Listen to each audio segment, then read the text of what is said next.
Southward, we find the problem of kidnapping, the challenges of ritual killings, up to the extent of having human part as merchandise, and thus becoming a day and a body.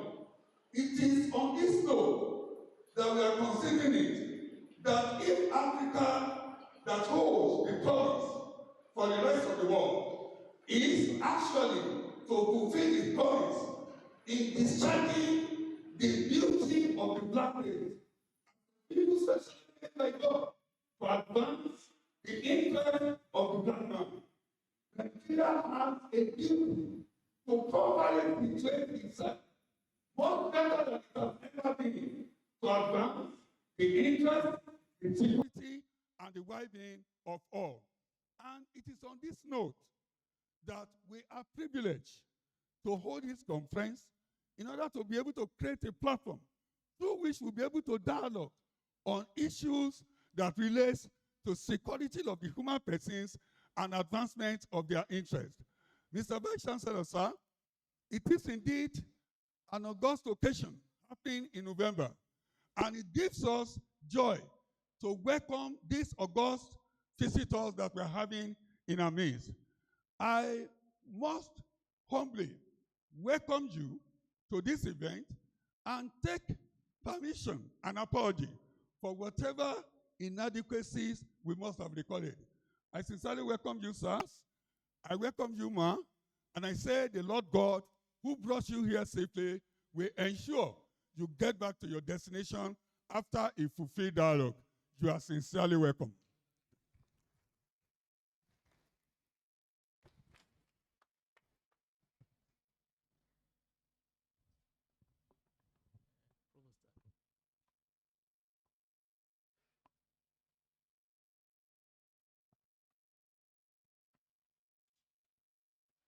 Can we please appreciate the Dean once again?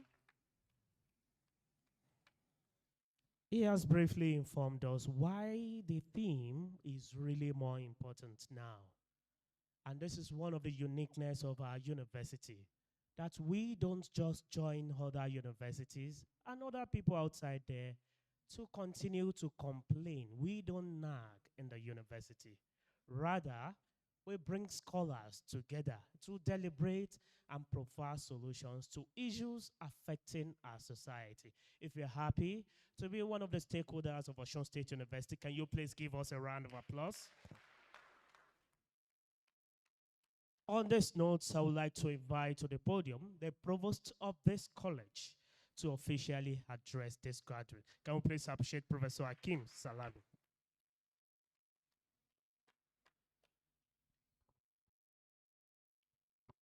Vice Chancellor, sir, father of all the campuses, our invited guests, the guest speaker, KBSU,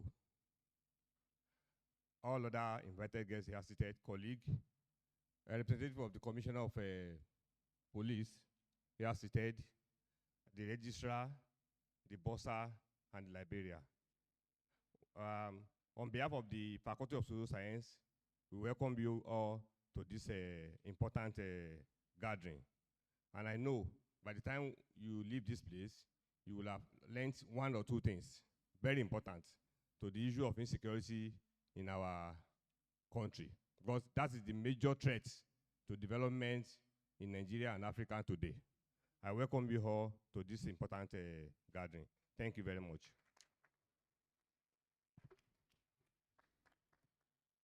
Thank you very much.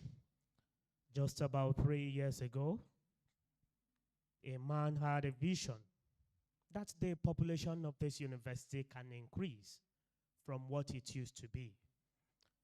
This man felt we have a whole lot of deputy registrars that can become registrars of other universities. He felt we have a lot of deputy bursars that we can learn how to become bursars of other universities.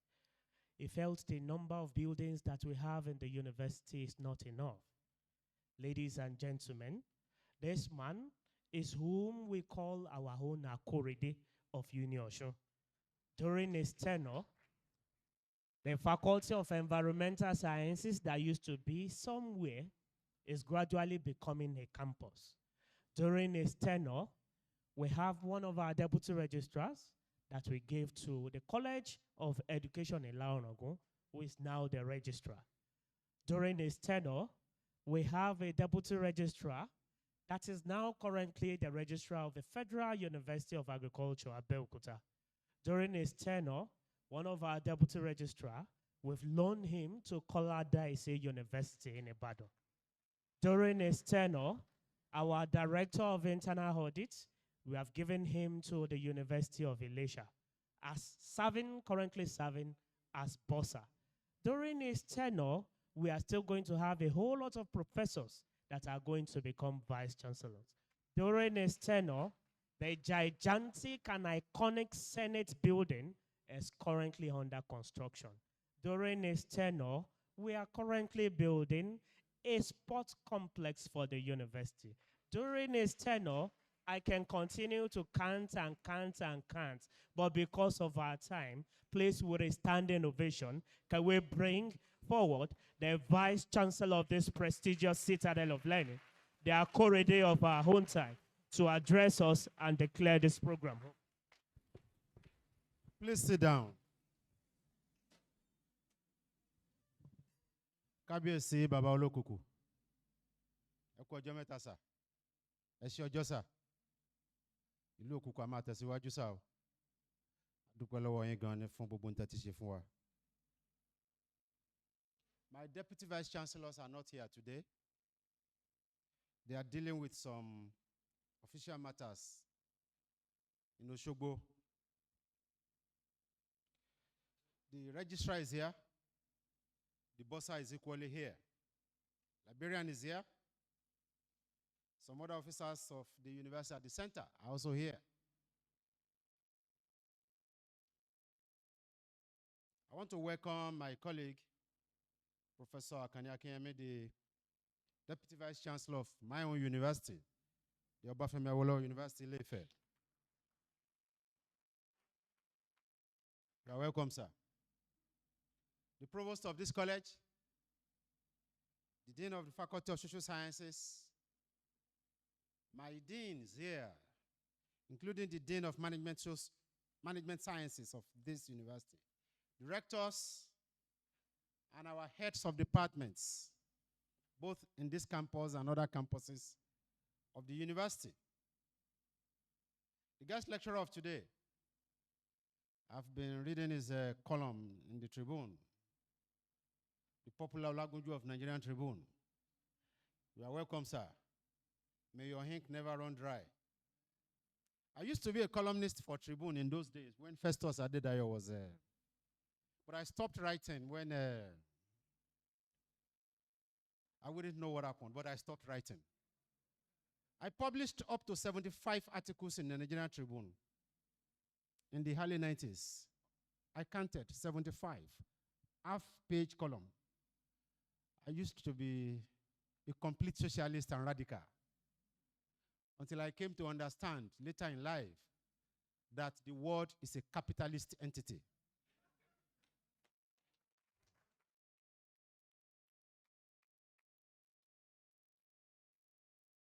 Heaven itself is a capitalistic entity. You may not believe me. Heaven itself, Al-Jannah is about capitalism. Members of University Senate and congregation present here, my very dear colleagues, distinguished colleagues here, I want to welcome you to this important occasion today to address a very important issue relating to the development of this country, of our own. The chairman of the LOC, Professor Ogunba Meru, I have no regret bringing you here on contract. I have no regret at all.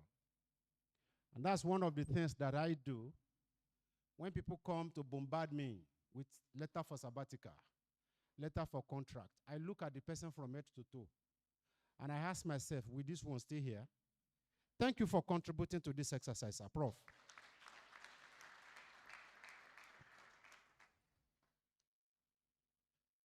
Officers and men of security agencies, police, the military, the DSS, civil defense, we are very happy to have you around, including the security unit of the university. Gentlemen of the press, our very dear students, especially those of you who are coming into Okuku for the very first time and joining our university for the first time, I congratulate you on your success of being admitted into this university. This year is a year like no other. I was almost running away because we had over 30,000 applicants on our portal. And our quota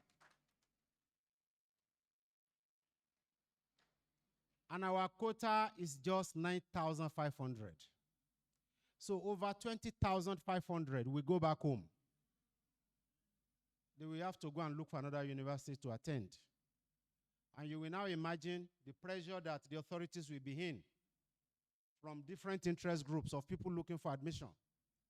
I'm begging you in the name of Jesus and Muhammad, and sometimes in the name of whatever you believe in. It's always very difficult. But we are used to it. And that's the situation we have found ourselves. Ladies and gentlemen, generally I welcome you to this occasion. I want to apologize profusely to this college that your last college lecturer wasn't present. The same day, a day before, I had a call from the Nigerian Academy of Letters that I needed to give a speech at the Nigerian Academy of Letters investiture of Fellows of the Academy in Lagos. It's a federal government agency, you know, and for me to be called upon, I had no other option than to go there. So I had to send my Deputy Vice Chancellor, and so I apologize. Please accept my apologies. Yes, it is with great pleasure that we are here today to deliver this address on behalf of this university and to declare open this significant conference organized by the Faculty of Social Sciences of this university. The theme, quote, "Drivers of insecurity in Nigeria and Africa," could not have come at a more critical time than this. As we gather here, our continent faces escalating security challenges that threaten not just lives, but the foundations of our collective progress. From terrorism and banditry to cyber threats and political instability, insecurity remains a debilitating barrier to sustainable development. This conference, therefore, offers an exceptional platform for reflection, discourse, and for formulation of actionable strategies to address these present issues. I want to state that insecurity in Africa, particularly in Nigeria, has multifaceted drivers, ranging from economic inequality and unemployment to very terrible system of governance, or what I call leadership disaster, weak institutions, and the proliferation of small arms and light weapons, as well as irresponsibility of the citizens themselves. Ethnic and religious tensions, environmental degradation, and rapid growth of urban centers without corresponding plan for infrastructural growth have further compounded the situation of insecurity in this country. For example, in Nigeria here, terrorism in the northeast, banditry in the northwest, farmer clash in the middle belt, militancy in the Niger Delta, and sometimes boundary disputes, fight for land, land grabbing in southwestern Nigeria are part of the complexities of insecurity. These challenges are not isolated and could not be disconnected from one another. They are very much interconnected, feeding on socio-political and economic vulnerabilities. As scholars and academics, practitioners, we are uniquely positioned to dissect by surgical means these issues and offer innovative solutions to drive the sustainable development goals and to make our society better than we have met it, and to create a world that is peaceful for others to live in. The university as a hub of knowledge. As I always say, universities are set up for the production and propagation of knowledge. We must lead the charge in developing comprehensive, evidence-based strategies to combat insecurity. Research and innovation should not remain confined to academic journals, but should influence policy and practices at all levels of governance. This conference, therefore, bringing together distinguished experts like Professor Akani Bukwakenyemi, is a testament to our commitment to this cause. Professor Akanyemi, I understand and I know that you are an expert in security studies, and your invaluable contributions to research make you a fitting keynote presenter for today's discourse. I look forward to your insights and those of other experts who will enrich our understanding of this critical theme of this conference. Addressing insecurity is not the responsibility of government solely. It requires collective action of the academia, the civil society, the private sector, international organizations, and you and I, individuals. We must collaborate in partnership.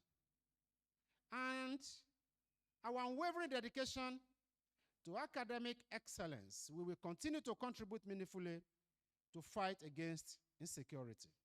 I challenge all participants at this conference to engage deeply, think critically, and purpose bold, actionable solutions that can make a difference in our society. And as I try to conclude this address, I'd like to ask us, has our world ever been peaceful since creation? The answer is no. From biblical records, Quranic records, the story of Ogun Jalumi, Ogun Ajamamala, Ogun Gbenapa, some of them that fought around this area, Okuku, Erinle, up to Ilorin, until it was terminated by the warriors of Ibadan Kingdom, led by Fabomi Okemesi and Latos of that time. If you remember all these stories, you will know that our society has never been peaceful. And I tell you, the world will never be peaceful. There will be no peace in this world, generally at a particular time. There will be pockets of crisis everywhere. And how are we going to address this issue? We are going to address it in a family manner. Because in a home, there will always be crisis. It's only when you devise strategies to manage a crisis that you are truly a leader. And that is what we should target.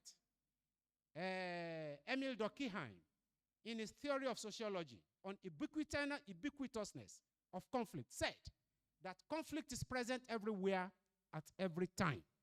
The only thing human beings can do is to try to manage crisis and to try to manage situation and challenges so that the world will be a better place for all of us. As I have said, religion, resource control, pride sometimes.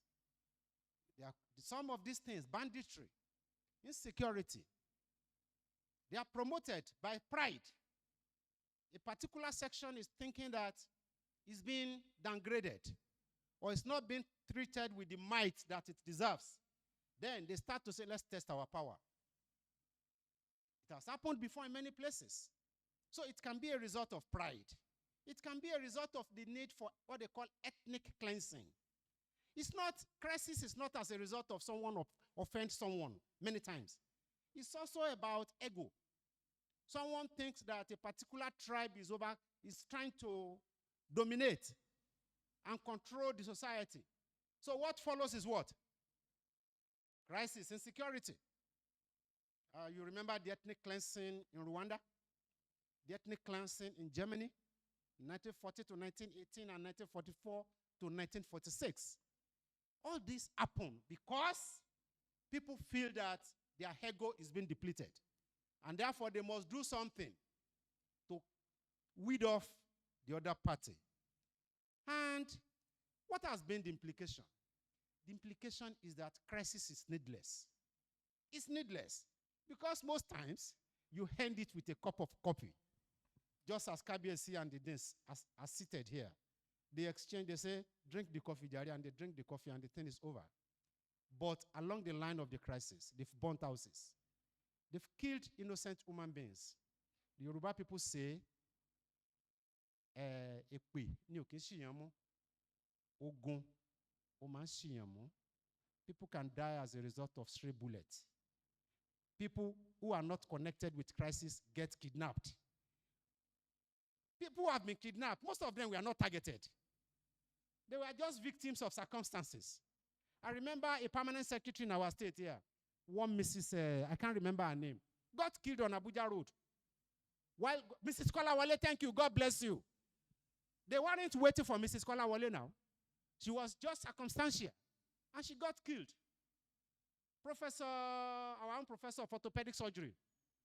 No, our professor of orthopedic surgery. Adegbengbe. Our own professor Adegbengbe Atife. He was just lucky. He was to be killed by bandits at Asejire. He was coming from Ibadan. And he saw some guys at that Asejire bridge. And he wanted to buy a day from them. As he was trying to buy a day, they just grabbed him. It was circumstantial. So what I'm saying is that you will not believe it until it has happened to you. So it will not happen to you in the mighty name of Jesus Christ.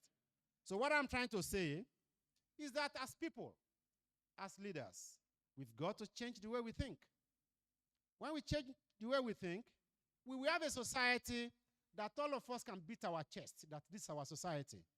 And also, what used to happen, that children will walk 4 kilometers to school in the morning and walk 4 kilometers back home in the afternoon, like I did from Akriboto to Gbaga Community High School, Ife Road, between 1978 and 1983.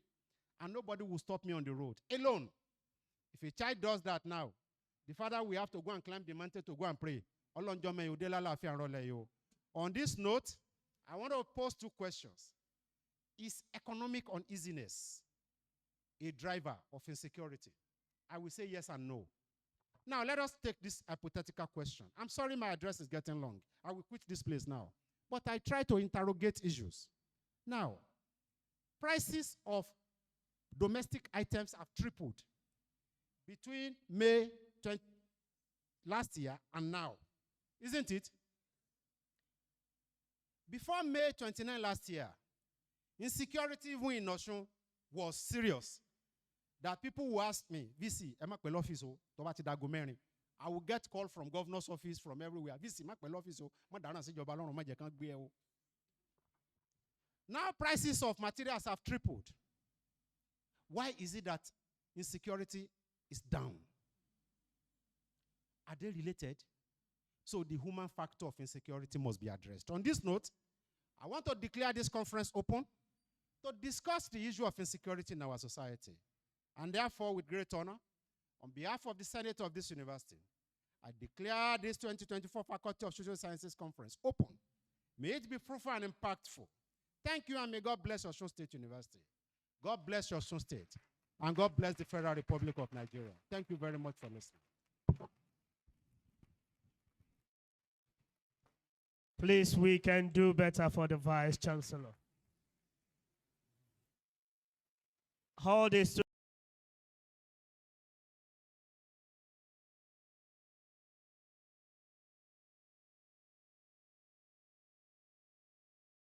very much. Please, let's have a seat.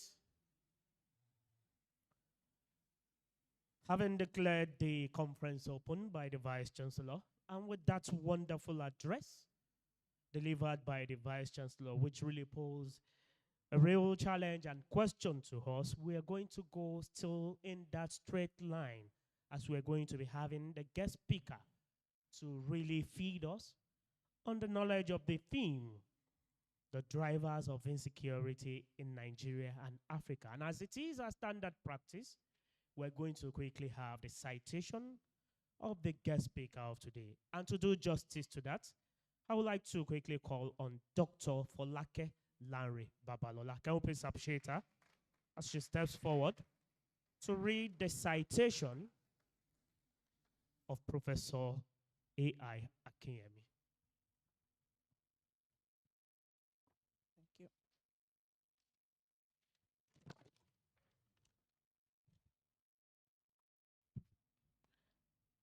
Citation for Professor Akinyemi Akoni Ibukun. Professor Akinyemi Akoni Ibukun is the Deputy Vice Chancellor, Research, Innovation and Development, 2023 till date, and a professor in the Department of Demography and Social Statistics at the Obafemi Awolowo University. He has mentored over 12 PhD and 30 MSc students across many universities in Nigeria, South Africa, and Switzerland. At the Obafemi Awolowo University, he was a former executive director of research between 2022 and 2023. He was the director of intellectual property and technology transfer office between 2016 and 2018. Professor Akinyemi was head of department, demography and social statistics between 2015 and 2016. He was a Takemi Fellow at the Chan School of Public Health, Harvard University, Boston, USA. Also, Professor Akinyemi is a guest scholar at the School of Bloomberg School of Public Health, Baltimore, between 2004 and 2010. He was a fellow at the United Nations, he was a fellow at the University of Malta. He's also a visiting professor in many institutions in Nigeria and outside Nigeria. He's presently a researcher at the African Population and Health Research, Nairobi, Kenya. Professor Akinyemi Akoni Ibukun is a member of the International Union of Scientific Study of Population, IUSSP Council, and the West African representative of the Union of African Population Council, UAPS. He is a chair of SRHHR, that is the Union of African Population Studies, between 2023 till 2025. Professor Akinyemi is a special panel member of the Technical Advisory Group, Family Planning Impact Consortium with Guttmacher Institute, USA. Also, is a member of the FP 2030 PME Working Group, the United Nations Foundation. Professor Akinyemi is a recipient of many awards, including the prestigious Bresby International Leadership Award. He's happily married with children, and that the person he detests flamboyancy. Professor Akinyemi for his guest speech. Thank you, sir. Thank you.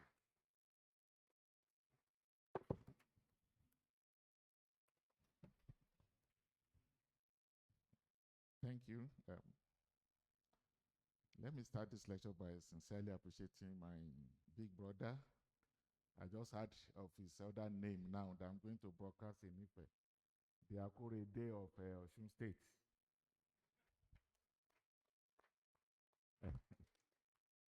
Our amiable Vice Chancellor, thank you so much, sir, for all you do. We pray that God will continue to strengthen you and that you will not be tired. I don't know if to say after this one, we're expecting him in Ife. And I hope we understand what we are saying. Okay, sir. Thank you, sir. The management staff who have accompanied the Vice Chancellor, the Registrar, thank you so much. The Bossa, the University Librarian, I sincerely want to appreciate you. And to our Chief Host, the Provost of the college and the Dean. Please permit me to sincerely appreciate a great mentor, Professor Gumba Meru, who taught me from part 1 and he's still teaching me.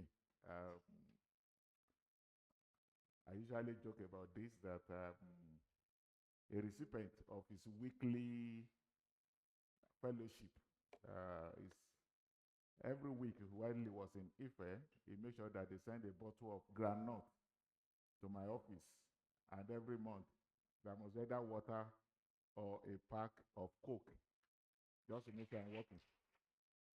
Thank you so much, sir. Maybe I can also use this opportunity to tell you that they've stopped doing that, sir. Thank you so much, sir.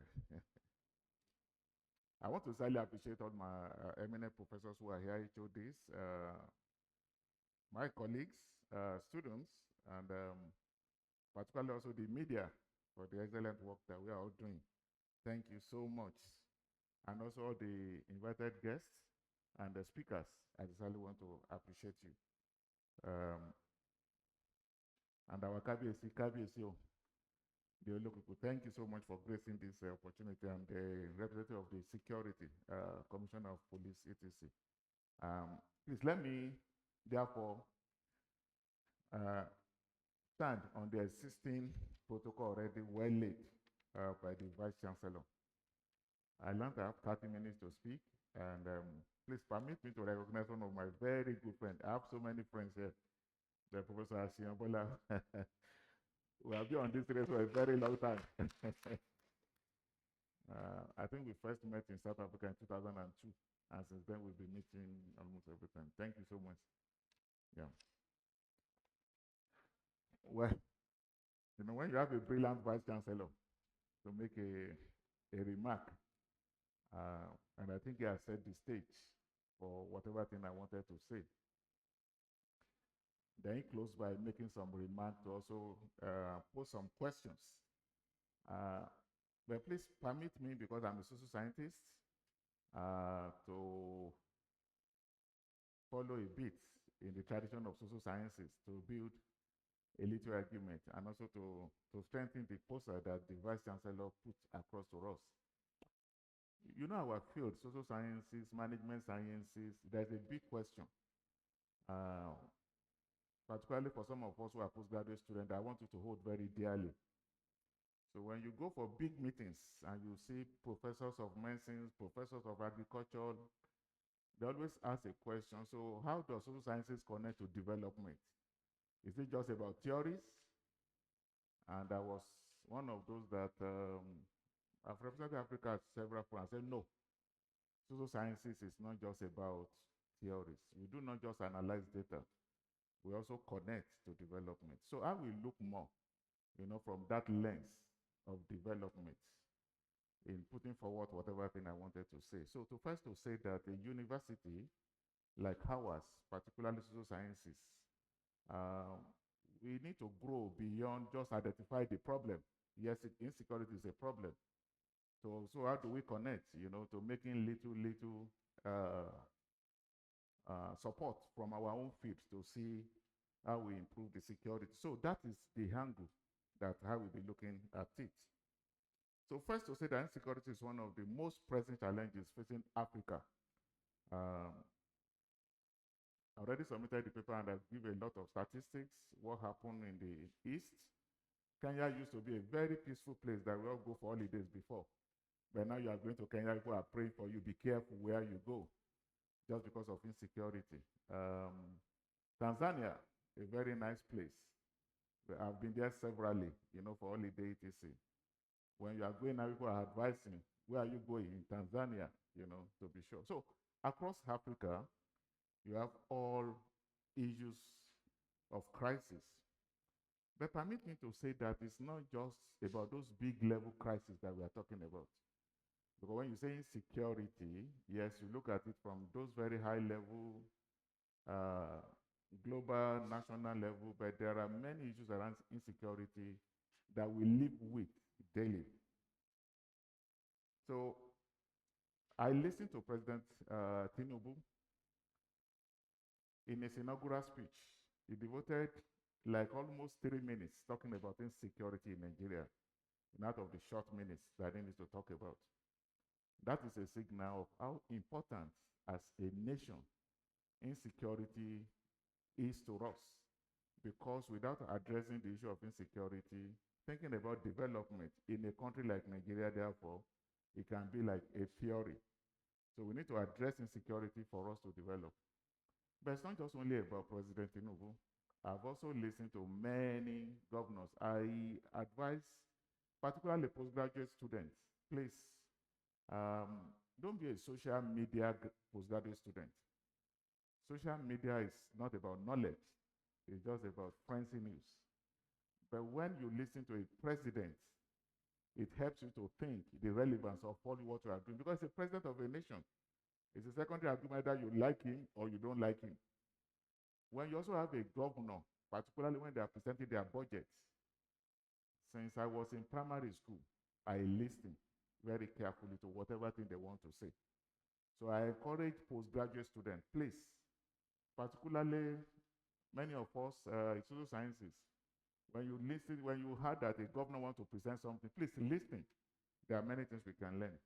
So when you listen to, I try to x-ray all the governors in Nigeria, there's none of them that did not have a budget for insecurity. So if you also do a critical analysis of the budget for next year, you can look into what insecurity, addressing insecurity across the state, what is budgeted for, and you can look into what the budget for education. Then you can compare, the relevant, the importance in terms of budgetary allocation to education compared to what?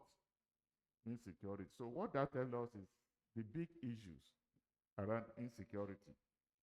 So when you read through also the Agenda 2063, which is a driving force for all African nations, the caveat in Agenda 2063 is to say that Africa can achieve as much as we have proposed, with the caveat that if we can address the issue of insecurity. I have all this in the text that I sent to you. I also quoted the current governor of Osun State. Even in his speech, he has made like 3 speeches on insecurity, even in a state like Osun that was adjudged to be relatively peaceful. So permit me therefore to say that insecurity is not just about the big issues that happen. It's not just about Boko Haram. It's also about what happens in Okuku, what happens in Oshogbo, what happens in Ile-Ife. It's just beyond kidnapping. It's what's also happening even in schools.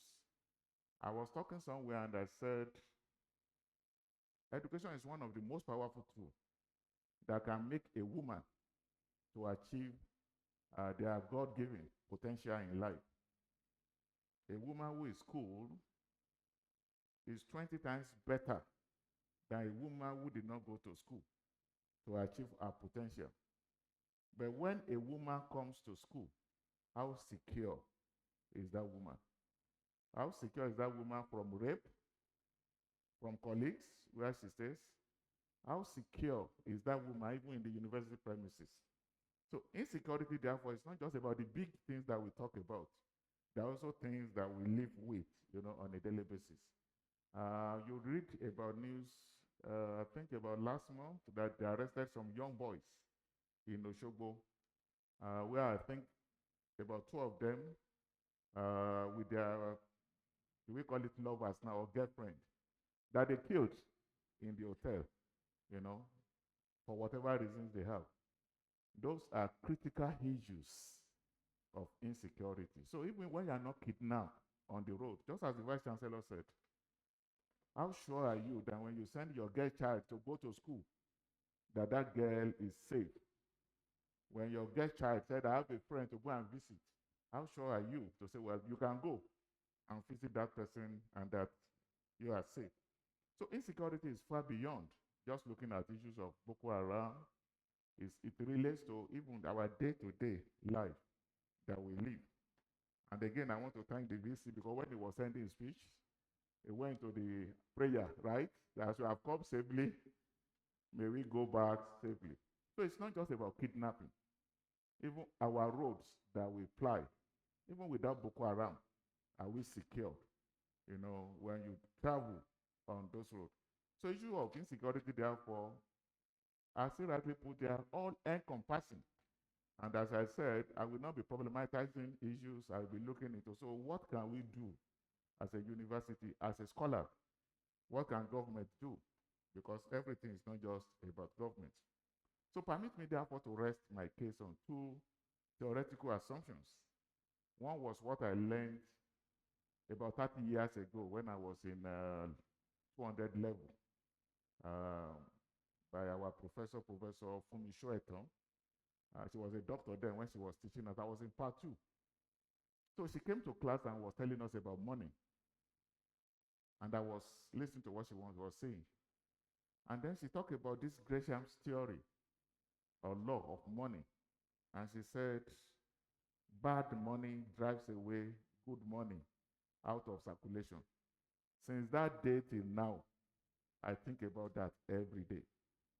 I think about that because I raised up my hand and I asked questions. I said, ma'am, I'm confused. Is that a bad money? So how will bad money drive away good money out of circulation? And I want us to think about it. So what does that really relate with? It relates with us as individuals, either students or lecturers, as pastors, as imam, as community leader, as whoever we are, as government official.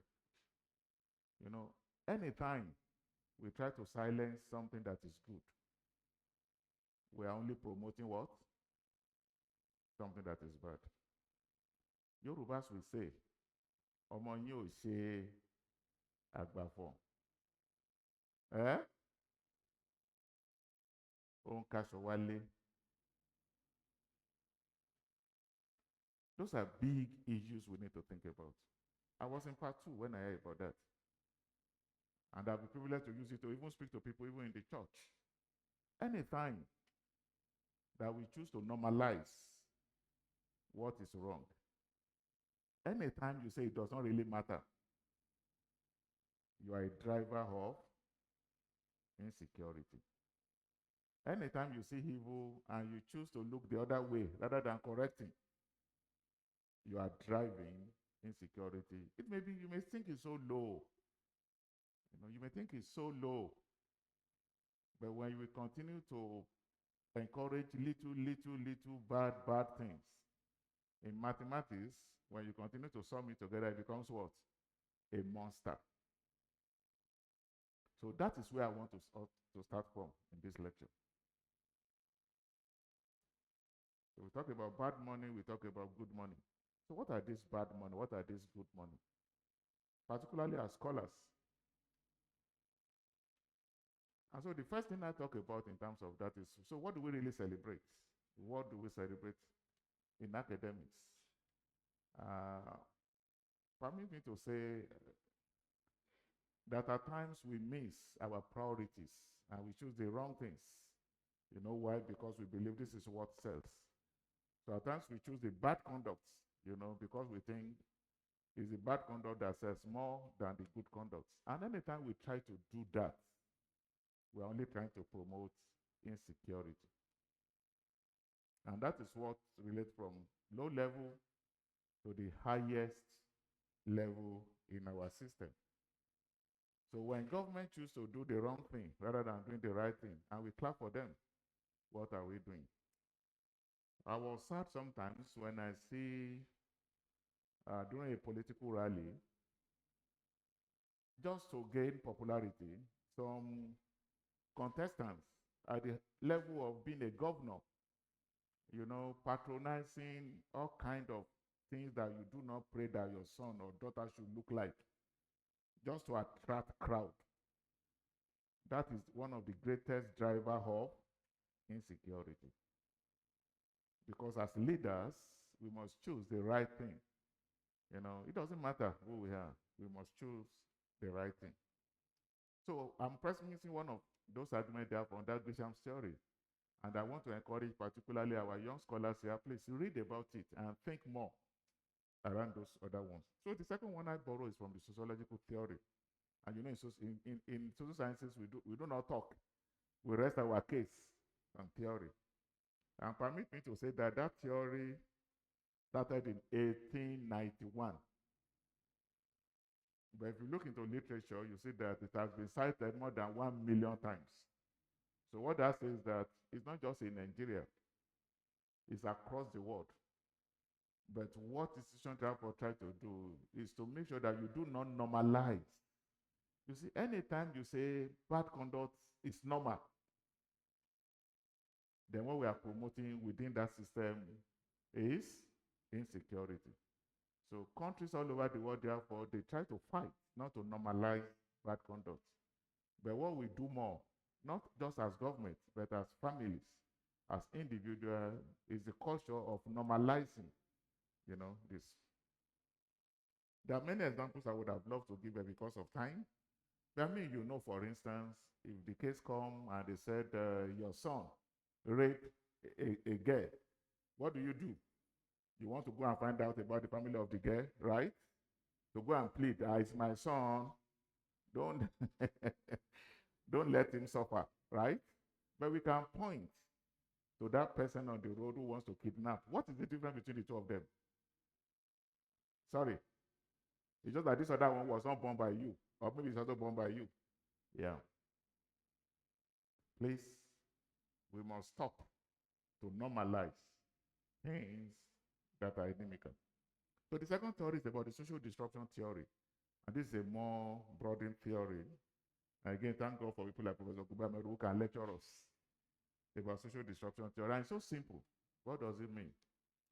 The theory says that any time that a system is being disrupted by a wrong way of processing things, by doing the wrong thing, then that system is exposed to insecurity.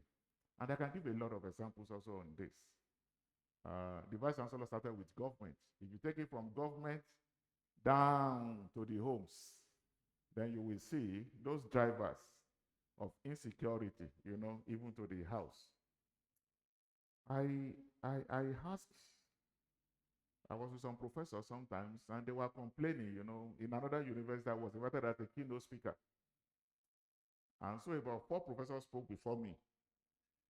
Every fault was on the government.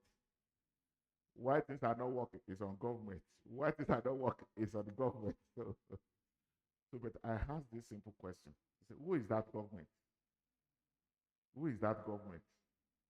Secondly, I asked, so if I'm a governor and I want to come and meet you in your office to say, oh, next year there's a forecast that there will be erosion in Uniosun State, and I want to come and meet you, the expert, and I'm coming to your office, and I saw your own in front of your office, got it. I'm going to turn that visit to a courtesy visit. I won't mention why I came. Because if you're in a university and your presence is not even felt, just in front of your office. So who is the government? Are our professors not also part of government? I think we are part of government. So please, let's stop pointing fingers. Rather, let us show, those good examples. So in our offices, I say this every time, we are unlucky in Nigeria to save many of our leaders in government. Many of them did not have a tradition of making the first class in the university. I've not seen Buhari. I don't think Buhari made a first class in any university. President Jonathan, I've listened to him. I don't think he's a first class person.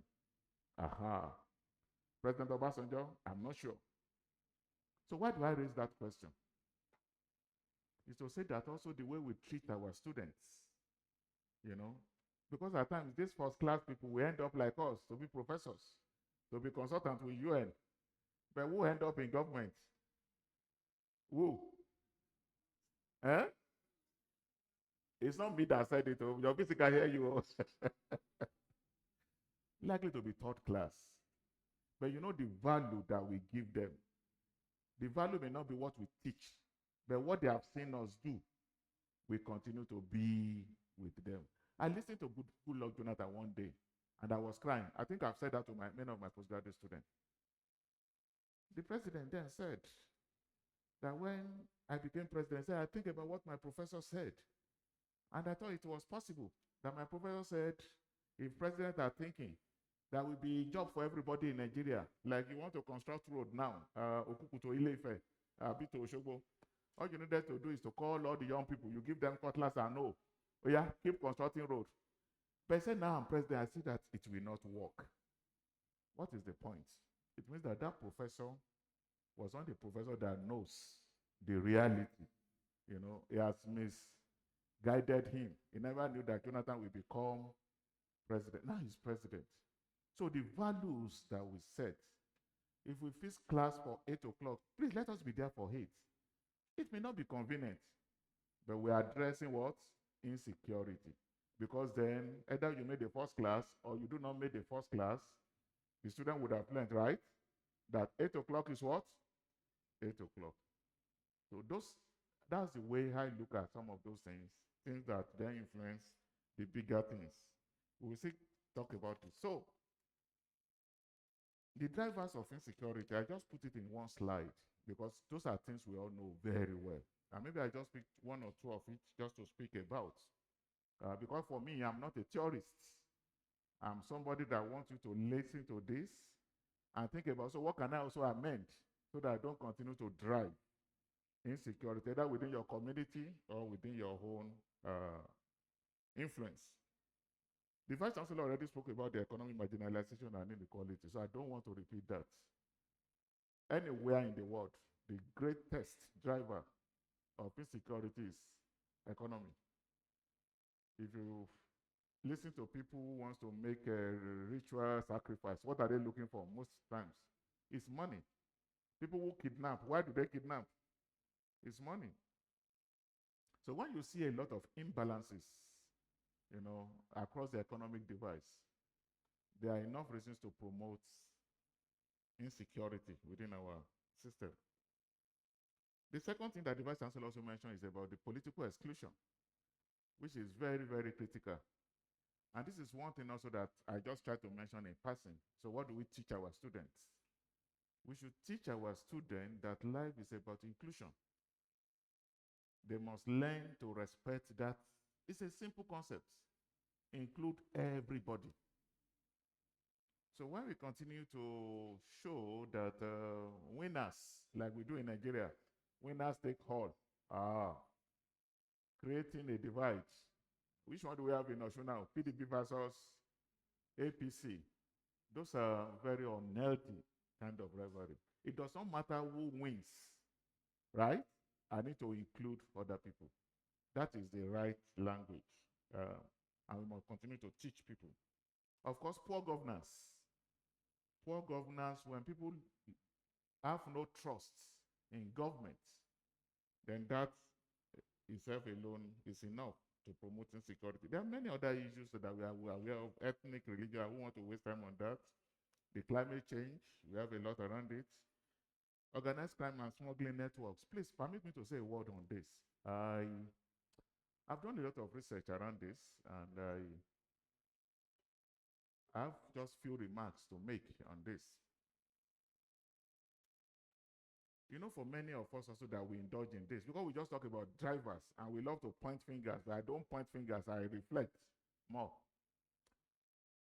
We just finished, I think it was May this year, right? That we did a national study on what we call this smuggling of children. Okay, smuggling of children. Child trafficking, so to say. So I don't want to also look into the international component of this. Just let us look within. How many of us married women here do not have somebody from Benue or Nasarawa as your house help in the house? Yeah, you are sure you do not have? You are sure? Okay, this is a good place. That's fine. Because that is a major driver of insecurity in Nigeria. Okay? And what that study shows is to say that some of these children, all they think about is just to go somewhere to go and learn how to make money. They're not going to learn skills. Just to say, let me go and learn how to make money. So in the process of learning how to make money, if it's about killing their boss, what happens to the boss? You become a victim. So what is the driver of that? Because people are patronizing it. If every one of us need a child from Benue or need a child from Nasarawa, the driver of it, therefore, is the demand that we give to people. Those children should be in school. They should be learning, what to do. So one of the drivers, therefore, is about those of us that we encourage smuggling of children to come as domestic servants in our different homes. So when you get home today, do not normalize it. Do not say it is a good practice, right? People are not answering me again, sir. Okay. Because it's one of those things that is promoting, if you do not wish your own children to do that, we should not encourage it. The more we encourage it, the more insecurity we have. Those are the children that are causing crisis around that Benue axis. And so there are many others, but because of time, I already sent my slide that Prof will be sharing with us. I am not very used to blaming government. I'm not saying government has done well. Why? Because those who call government are people like us, right? What just matters is either somebody voted for them or somebody gave you a letter appointing you. So what that means is that we are all government, because any of us here can then join government. So when you join government, are you no more one of us? You are still one of us. So I want us to look first. So what can the university do? For me, that is the way we look into it in addressing some of this. The Vice Chancellor already set the tone. We need to do a lot about research and policy, not just research for promotion, but research that really address, the root cause of some of these, that also provide good solutions to issues around insecurity at all levels. I mean, somebody should be able to tell us in Okuku, how can we make the university safe, particularly for the girl child? How can we make it safe? How can we make it safe? If there's a case of rape, what should be the right thing? How should it be reported? How should it be addressed? Those are critical issues of research. Then you look into it up to higher level. Education and public awareness. As we've talked today, the insecurity is not just about those big issues. They're also about smaller issues that we normalize. We need to continue to educate people as a university and create public awareness. And I want to thank you, sir, for choosing this topic, particularly at this time. There's a lot also of community engagement and local partnership. Again, to appreciate the KBAC, because issues surrounding security, there are issues that border straight, to community. Sorry that I was talking more about local things like rape, because to me, they are as important as a child being kidnapped. Because a girl that is raped may never get over it, all through her life. But if you kidnap somebody and you pay and you release, that person can still be normal, right? So for me, I will not weigh one, over the other. And that's why I'm talking this way. We need to find a way to engage the community and also to strengthen local partnership. A good way that we are thinking in the university, which again I'm going to be discussing here, is to say that university must just be more than degree. University needs to also create space for vocational and entrepreneurship training. That's a very good model from University of Waterstrand. If now we are trying to push for that, to see that we create a unit for vocational training and entrepreneurship, not just for our direct students. We submitted a bid sometimes that we're even looking for people who return migrants. University must create a space, for people like that who are likely to either be vulnerable or be main drivers, of insecurity, to have a space within the university to learn, etc. University need to invest a lot in counter extremism through dialogue and counseling. Permit me to say this, that I was watching a clip. Somebody sent it to me this morning, and I saw the governor of Niger State in a church he was singing praises. I saw it this morning. But that's it in Niger State, a Muslim state. The governor, one thing that you see is that that type of governor would have interacted with the best minds to understand that religion is not a tension. You know, it's just to respect other people. So university must be a place where we promote good value orientation. University must not be a place where we promote religious intolerance.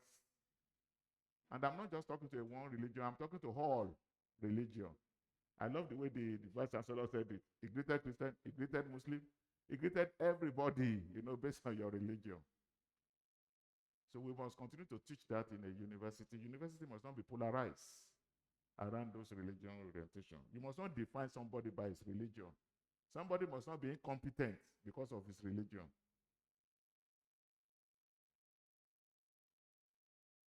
We need to continue to strengthen civic education and ethical values. What defines a nation is the strength of your ethics. A nation where anything goes, that alone is enough driver of insecurity. We need to continue as a university to lay good foundation, particularly in defining ethics for the people. And of course, for technology and innovation for security solutions. You know you now, sir, I mean your brother, the Vice Chancellor is investing a lot into this in terms of even securing our university. Permit me to say, I love talking, those paradoxes, you know, particularly many of these our geos. So they will tell you that your protection is in the hand of what now? Of God. Am I correct? Yes, you are covered. You are covered by whatever thing you believe in. But we had a geo yesterday that visited us in Floho in Ife. I'm not exaggerating. He came with 12 security guards just to enter the place. But you know, you have to be careful so that you don't adore. I want to say, sir, is that no protection of God any longer? So what that tells us is to say that yes, God will protect us. But this is a science age, technology age. Whatever thing also that we can do, you know, to protect ourselves. If you are going somewhere, there's all kind of trackers now that you have on your phone that you can even set the link to people to know where you are, you know. And again, I tell people that please use technology for your own good. Don't use it to cause havoc to yourself. University, we should continue to gain influence in public policy and advocacy just as we are doing. And I hope if we continue to do this, I know things will be better. On the government parts, there are many things that government should do. 5 moments. Okay, sir. Let me write. Government need to continue to strengthen policy formulation and implementation. And again, as I said it, we don't need to wait till that time that people start to kidnap. Economics of criminality is so clear. When people start to make economic benefit from crime, if you don't nip it at the onset, then to stop it becomes a big problem. Kidnapping did not just start as an economic value. It started because people just want to protest. You cannot come to oil rich. But when they now ask for 2 million and it came, you know, you increase it to 5 million. It came. 10 million. It came. Then they change it to dollars, right? You pay $100,000. It came. You know, if you had 10 professors together, 10, if they work as professors for 30 years, and they pay them up front, all of their entitlement, including pension, it's not up to $100,000. And you kidnap just one person. You get that. So when crime becomes of economic value, then it is the most difficult thing. Sorry, sir. Permit me, sir, that I say this. Because even if you said security people, right? Soldier, police, at that level, that somebody is earning $1 million, and that person is able to negotiate, okay, how much will your salary? If I give you $50,000, uncle, and that is what we have in Nigeria. So government must work to make sure that you don't turn crime to be of economic value. Once it becomes an economic value, it becomes a very big problem for us to do. We need to continue to strengthen law enforcement and judicial system. As I said, it's not just about government. Anytime we try to normalize crime because it is our own son, it is our own daughter, we are part of the problem, right? We are always part of the problem. So there must be investment in economic development and creation, because the biggest problem we have in the nation is about poverty. And with poverty, we continue to go issues around insecurity. Coming because of time to say that government need to encourage more of research and data. As we are here today, somebody was discussing with me last week, said the brother retired now, and he wanted to go into immigration law. I laughed. He said, why did I laugh? I said, he will be poor for the rest of his life. Who will come to him? Because you know, in Nigeria, there's something you want. You can pay for it, right? Even a foreigner, you want Nigerian passport, you will find your way to get it. So who will go and meet a lawyer that will be charging 1 million naira? He said, really? Why? Because Nigeria operates a very porous system. Our borders are porous. Our systems are porous. Anybody can break in, both our physical and our systems. So, in conclusion, I'm not here to point fingers or to teach us what we already know, but I'm just here again to raise that issues before us to say, well, insecurity is something that we live with every day, but that a university like Osun State University has a big role to play, you know, in addressing the drivers of insecurity, and I'll be able to identify some of those. We need to be able to integrate our research to community engagement and educational initiative. One of those things I try to talk about in the university to say that, particularly postgraduate students, yes, it's good for you to think big, think about theory, think about what to do, but please think local also. What are the problems that Osun State University is facing, particularly in this community?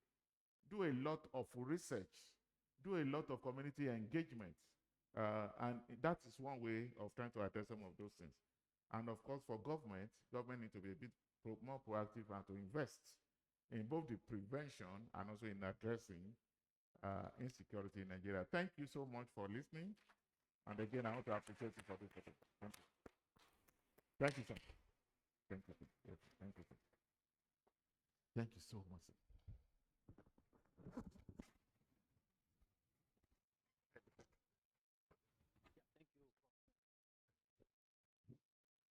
Please, if you enjoyed that lecture, can we please appreciate the guest speaker?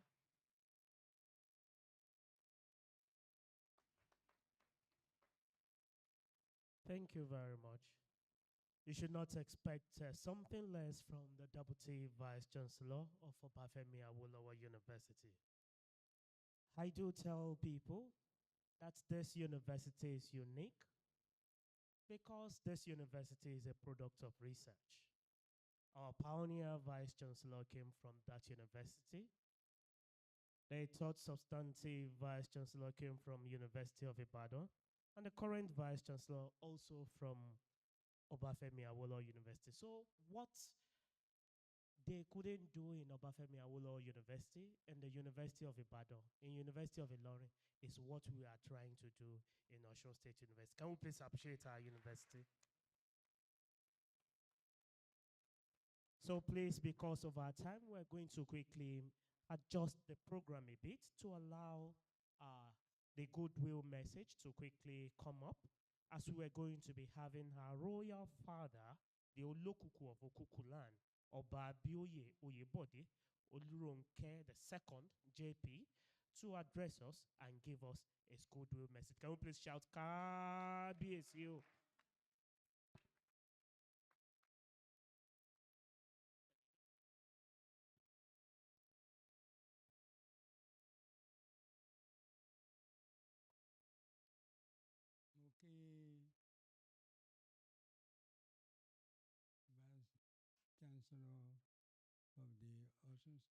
Osun State University.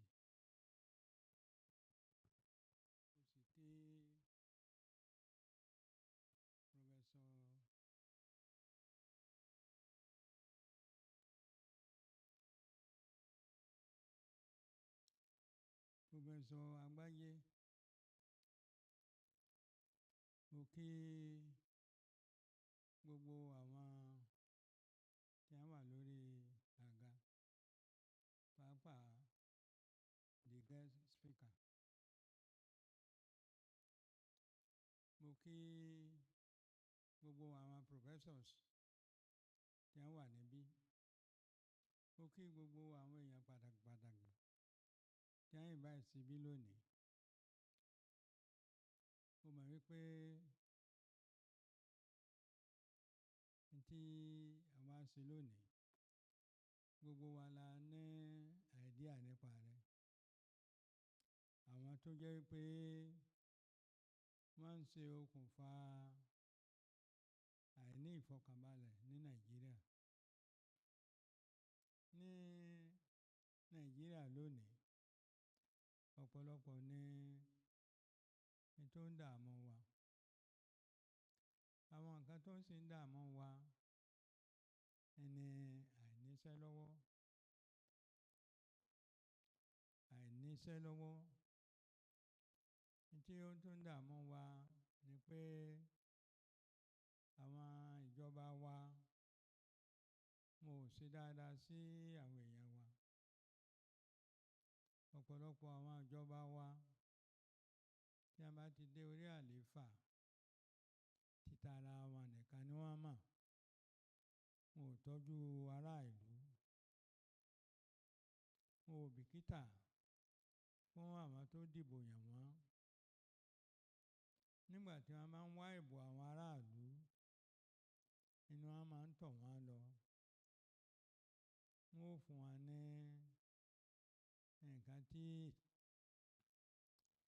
kò lè gbọ́ bùkátà wọn. Nígbà tí wọ́n bá dé orí àlééfà tán, wọ́n ó kọ̀ wọ́n sílẹ̀. Ní ọ̀pọ̀lọpọ̀ state lónìí, ni ìyà ń jẹ àwọn aráàlú. Federal allocation tí ìjọba àpapọ̀ tó ń fún àwọn state kò dé ọ̀dọ̀ àwọn local government. So kò jẹ́ kí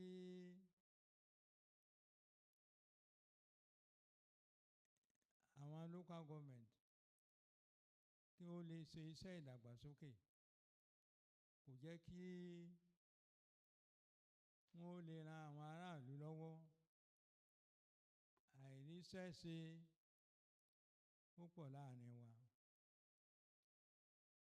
Àwọn iṣẹ́ tó yẹ kí àwọn local government tó máa ṣe, wọn ò jẹ́ wọn ó ṣe. A gbọ́ pé wọ́n ra katakata, ìyẹn tractor. Tractor tí wọ́n rà kò dé ọ̀dọ̀ àwọn aráàlú. Àwọn tó yẹ kí wọ́n máa bá ṣe iṣẹ́ àgbẹ̀, ọ̀tọ̀ níbi tí wọ́n tún máa divert tractors lọ. Ìyẹn ó ń jẹ́ kí at the grassroots level àwọn èèyàn ò ríṣẹ́ ṣe. Àwọn olè, ojoojúmọ́ ni olè ń pọ̀ sí ní àárín wa. Báwo wá ni a ṣe lè ṣe?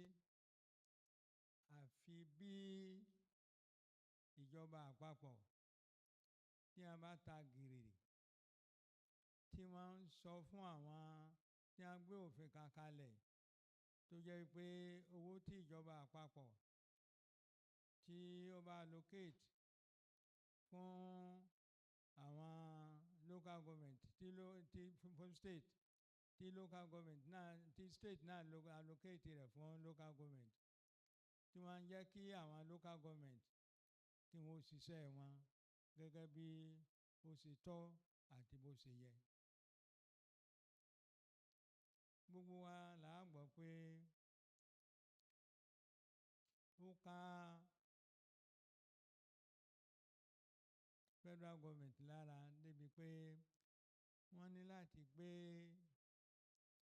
àwọn state lọ sí Supreme Court lórí kíni lórí pé allocation tí wọ́n ń fún state wọn ò jẹ́ kí ó dé local government bí local government ò bá sì ṣiṣẹ́ bí aráàlú ò bá ríṣẹ́ ṣe olè ó máa pọ̀ sí ni àìní ìfọ̀kànbalẹ̀ ó máa pọ̀ sí ni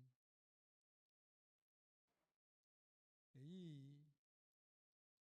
ló yẹ kí àwọn aráàlú kí wọ́n sọ fún àwọn state pé ẹ̀tọ́ àwọn ó yẹ kí wọ́n má fi dùn àwọn state tí ò bá ṣe ẹ̀tọ́ fún local government ó yẹ kí aráàlú lọ sí court kí ó pé irú gómìnà bẹ́ẹ̀ lẹ́jọ́ àwọn tó jẹ́ pé ní wọ́n kó owó aráàlú sápò. Ní ìjọba èyí tó kọjá Trump tí ó tún ṣẹ̀ṣẹ̀ wọlé báyìí ó tú àṣírí àwọn èèyàn wa tí wọ́n ń kówó pamọ́ kò sí àwọn tí ó wà ní ìjọba tó jẹ́ àwọn èèyàn ńláńlá tí ò ní in billions ní United States Bank owó tí ó yẹ kí wọ́n fi dá iṣẹ́ lẹ́lẹ̀ kí aráàlú kí wọ́n fi ríṣẹ́ ṣe tí ò fi ní jẹ́ kí ebi ó máa pààyàn ni wọ́n kó sí foreign bank. Trump náà ó ti tún wọlé báyìí nísìnyí ó sì ti ṣetán láti fìyà jẹ àwọn mẹ̀kúnnù láti fìyà jẹ àwọn tó jẹ́ pé ní wọ́n ń kó owó wa sí ìlú òkèèrè tí ò fi dá iṣẹ́ ṣe. Èèyàn mélòó Dangote àti àwọn bẹ́ẹ̀ bẹ́ẹ̀ ó yẹ kí Dangote ó yẹ kí ó pọ̀ ní Nàìjíríà ó yẹ kí a rí ọ̀pọ̀lọpọ̀ Dangote tí ó dá iṣẹ́ ṣe tí ó dáṣẹ́ lẹ́lẹ̀ tí ò ní sí ọ̀pọ̀lọpọ̀ wàhálà yìí. Mo wá kí àwọn tí wọ́n gbé conference kalẹ̀ lónìí pé kí ó túbọ̀ gbìyànjú láti sọ fún àwọn èèyàn wa pé àwọn tí wọ́n ń kó owó aráàlú sí ilé òkèèrè wọ́n fi ń ṣe bí fún wa ni o. Àwọn gan-an ni wọ́n ń dá insecurity sílẹ̀ nígbà tẹ́bí bá ń pa aráàlú àwọn èèyàn wọ ọ̀nà tí wọ́n fi wá nǹkan ṣe ìyẹn ni ó ń jẹ́ kí wàhálà ó ṣẹlẹ̀ ní Nàìjíríà lónìí. Wá rọ gbogbo àwọn governors wa kí wọ́n jẹ́ kí allocation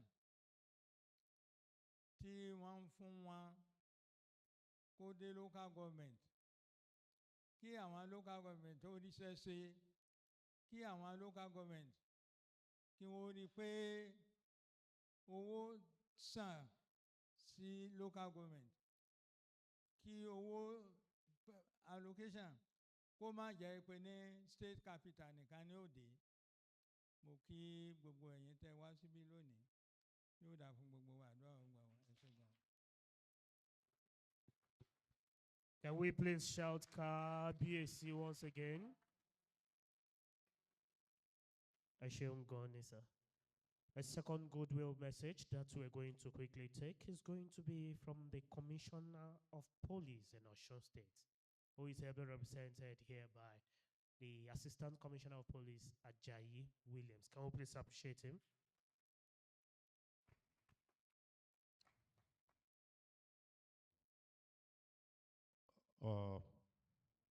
Thank you very much, sir. The Vice Chancellor, sir, you permit me to stand on the protocol you have laid but you also see, permit me to greet KBSC. And I also want to greet the Vice Chancellor and the guest speaker, because somehow, somewhere, I'm also a product of Great Effect.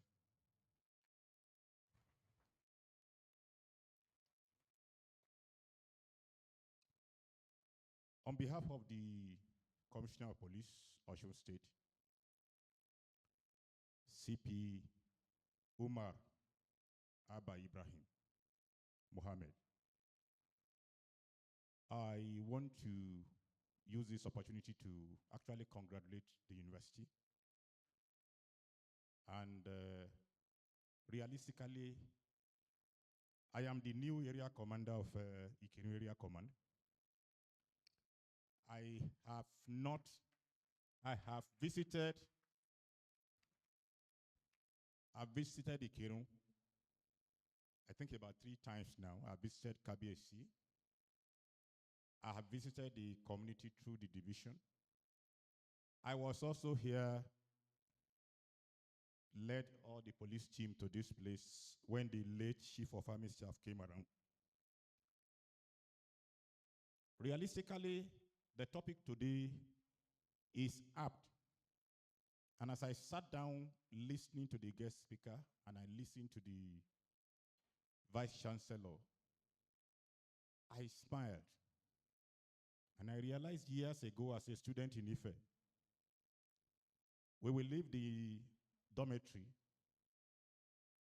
trek for like maybe 2 kilometers to the lecture halls.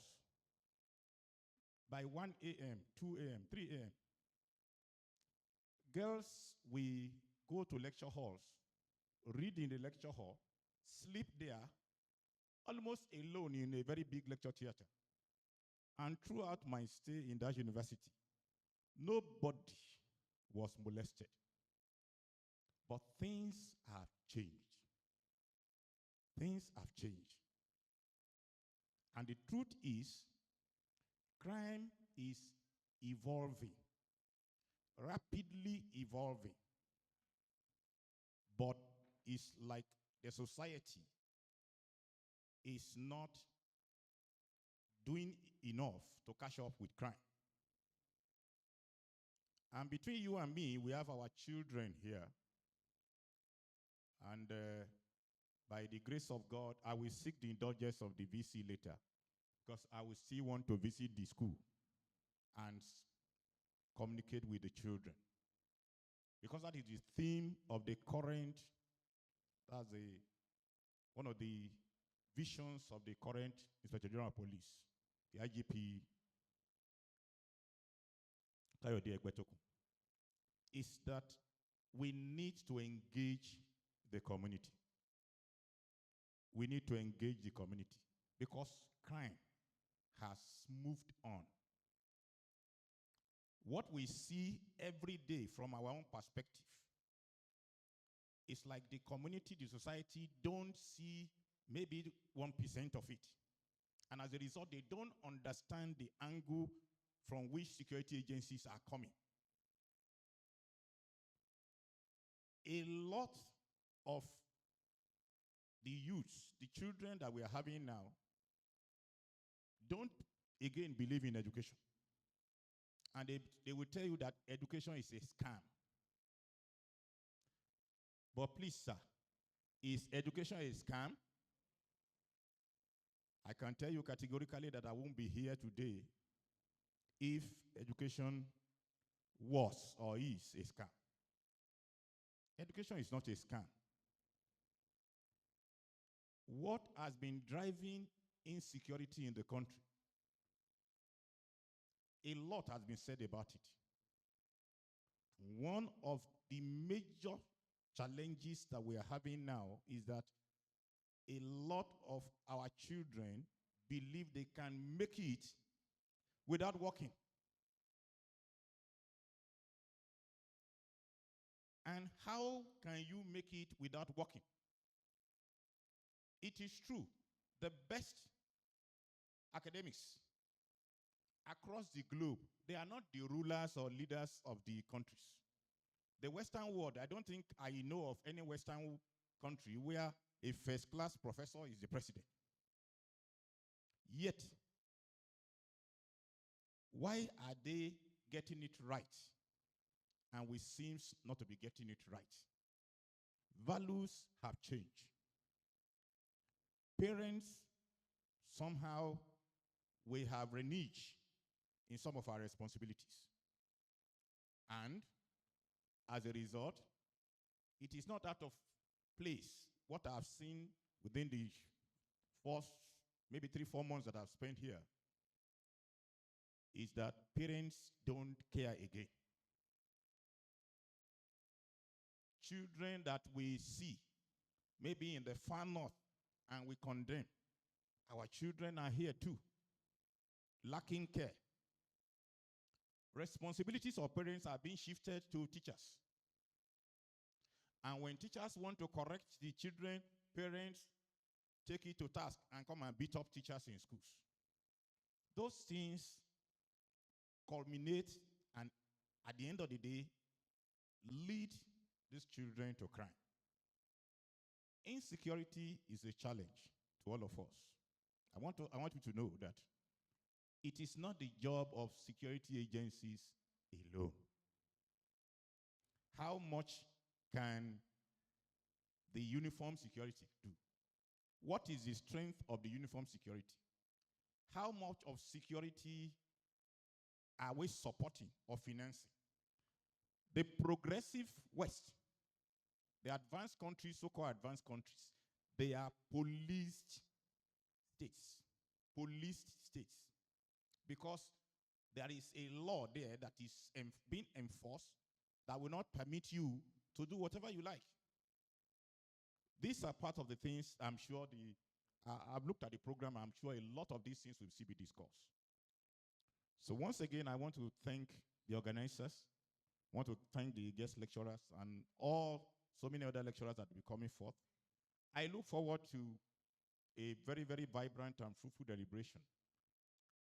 And I pray that the outcome of this type of deliberation, sir, can also be shared with the security agencies so that at least we can see ourselves from the eye of the public and the academia. Thank you very much. God bless you. Thank you very much, the representative of the Commissioner of Police. We are going to continue with the rest of the program, and like I announced earlier, that we're going to quickly slightly adjust the program. The next one is going to be another paper presentation, but before we go straight to that, we're going to have the recognition and award, which is one is going to be given to the Vice Chancellor. The second is going to be given to the guest keynote speaker, and to others. Can we please bring the awards forward? Immediately after, we're going to have a group photograph to allow the Vice Chancellor and the rest of his team to step aside, as he has a whole lot of activities currently waiting for him in Oshogbo. So we're going to be able to excuse him to continue with the rest of the activities. In the meantime, I would like to humbly call on our Kabiesi, the Olokuku of Okukuland, to present this award to the Vice Chancellor of this prestigious citadel of learning. Mr. Vice Chancellor, you can start.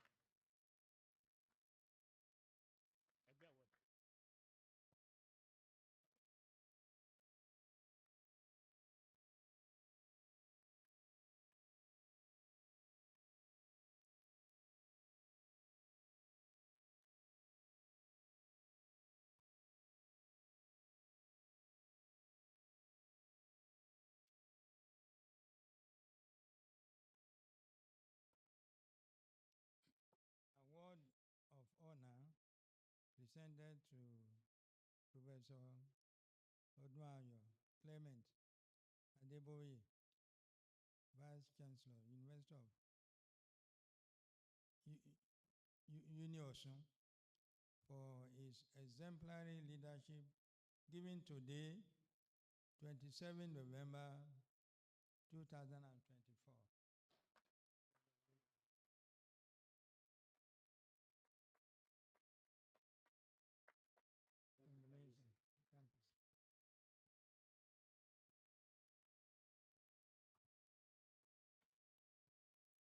Thank you very much.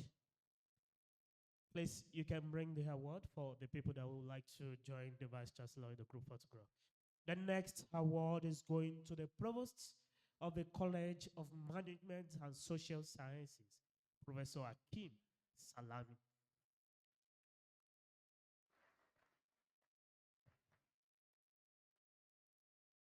And to present the award, I would like to humbly call on the University Registrar, the first female registrar of our university, Mrs. Satsinuke Abosade, will go today to present the award.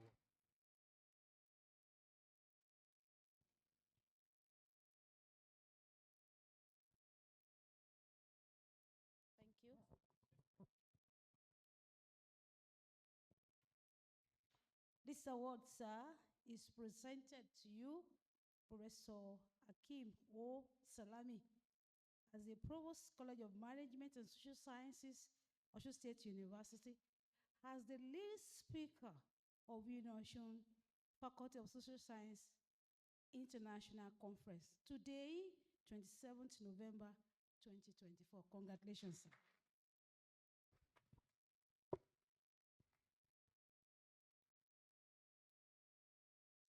Congratulations, sir. The next award is going to the guest speaker. And because the representative of the Commissioner of Police mentioned Great Ife the other time, which the guest speaker is also from Ife, which the Great Ife, whenever they mention Great Ife in Uniosun, it means our Ife Tedo campus. That's our College of Law. If we say Okuku, Okuku. So if they say Ife Tedo, if you say Great Ife, you are talking to our Ife Tedo people. This is the only university that is uniquely and strategically located across the 6 geopolitical zones of the state.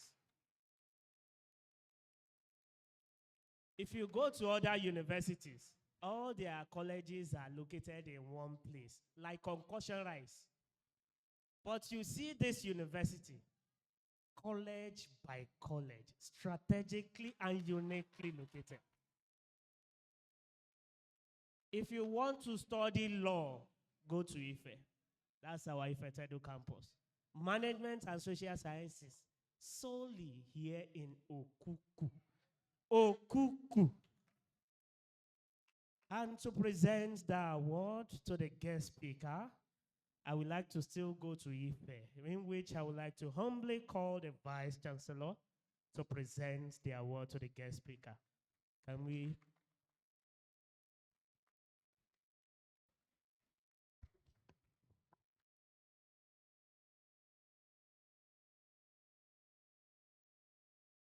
Award of Honor presented to Professor Akane Ibuku-Akinyemi, Deputy Vice Chancellor RID, Obafemi Awolowo University Ile-Ife.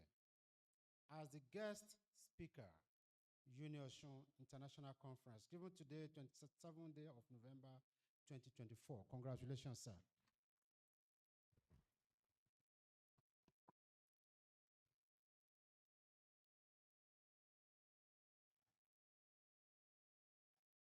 Congratulations, sir. Congratulations, sir.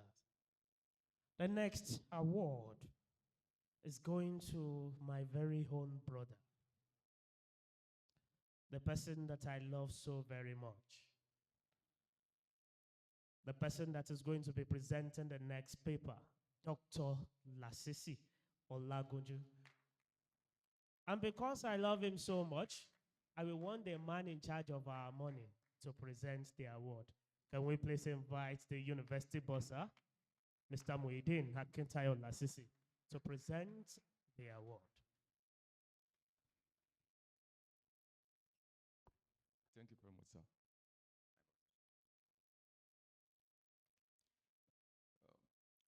A word of honor presented to Dr. Lasisi Olagunju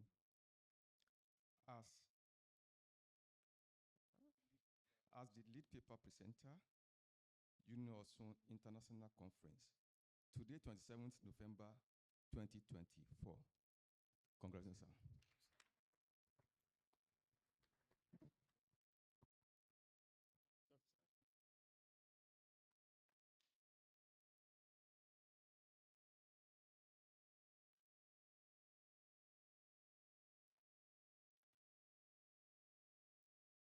Congratulations, sirs. And please, before we continue the rest of the program, we're going to quickly have a group photograph where all the awardees are going to hold the award, and all the people on the high table too are going to join them. I'd like to humbly call on the NSCDC, the DSS, and all the senior professors to please join this group photograph. Professor Akintaya, Professor Ilesomi, Professor Agbonifo, Professor Ashiyambola, Director COS, Director Part-Time Program, Professor Atere, the Dean of the Faculty of Liberal Studies. Please, let's join this group photograph. We can have the group photograph here. So immediately after the group photograph, we're going to have music interlude, in which immediately after that musical break, we're going to be having the citation of the lead paper presenter, Dr. Lasisi Olagunju, and then followed by a brief discussion, and later the votes of thanks and closing remarks. So now, the group photograph.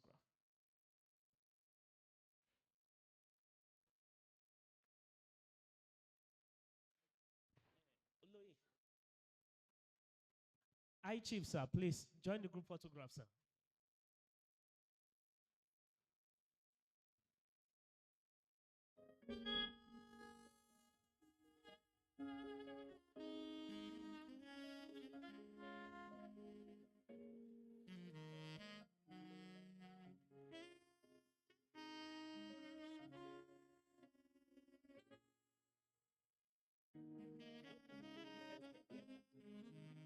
Space to accommodate. Hold on, please. Please, exactly. There is still space here.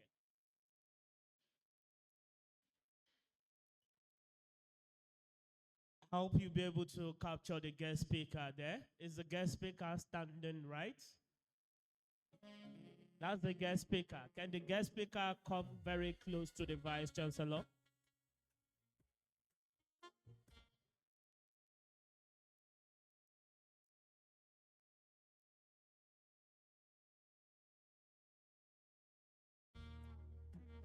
All right. Thank you very much. Thank you very much. Thank you very much. Just before the Vice Chancellor leaves, I would like him to give his brief remarks, closing remarks before he leaves this auditorium. Please, before the Vice Chancellor leaves, I would like him to quickly give his closing remarks.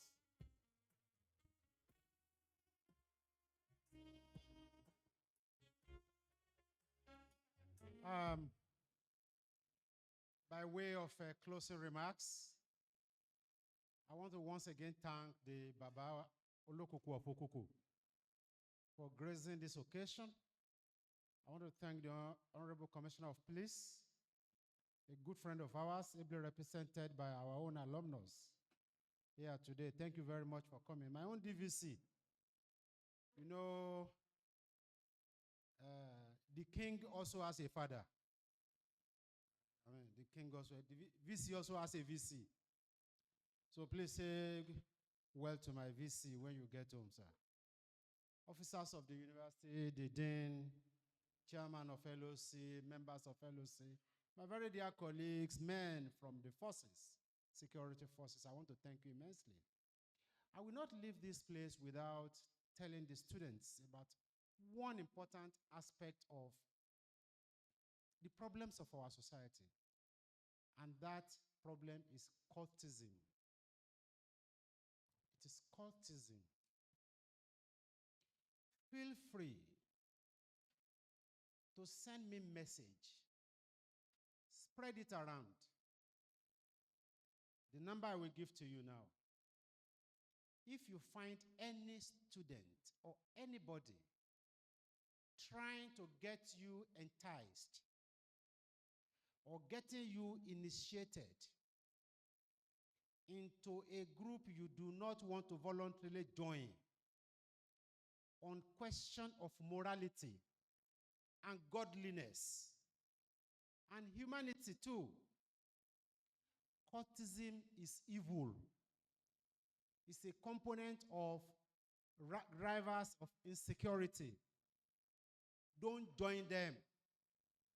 I give you my number. 0703 298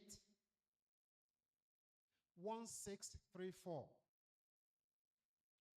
0703 298 1634. Even if it is in the midnight, send message to me. And you will see a response, emergency response. Through whatever means we can attack the issue from.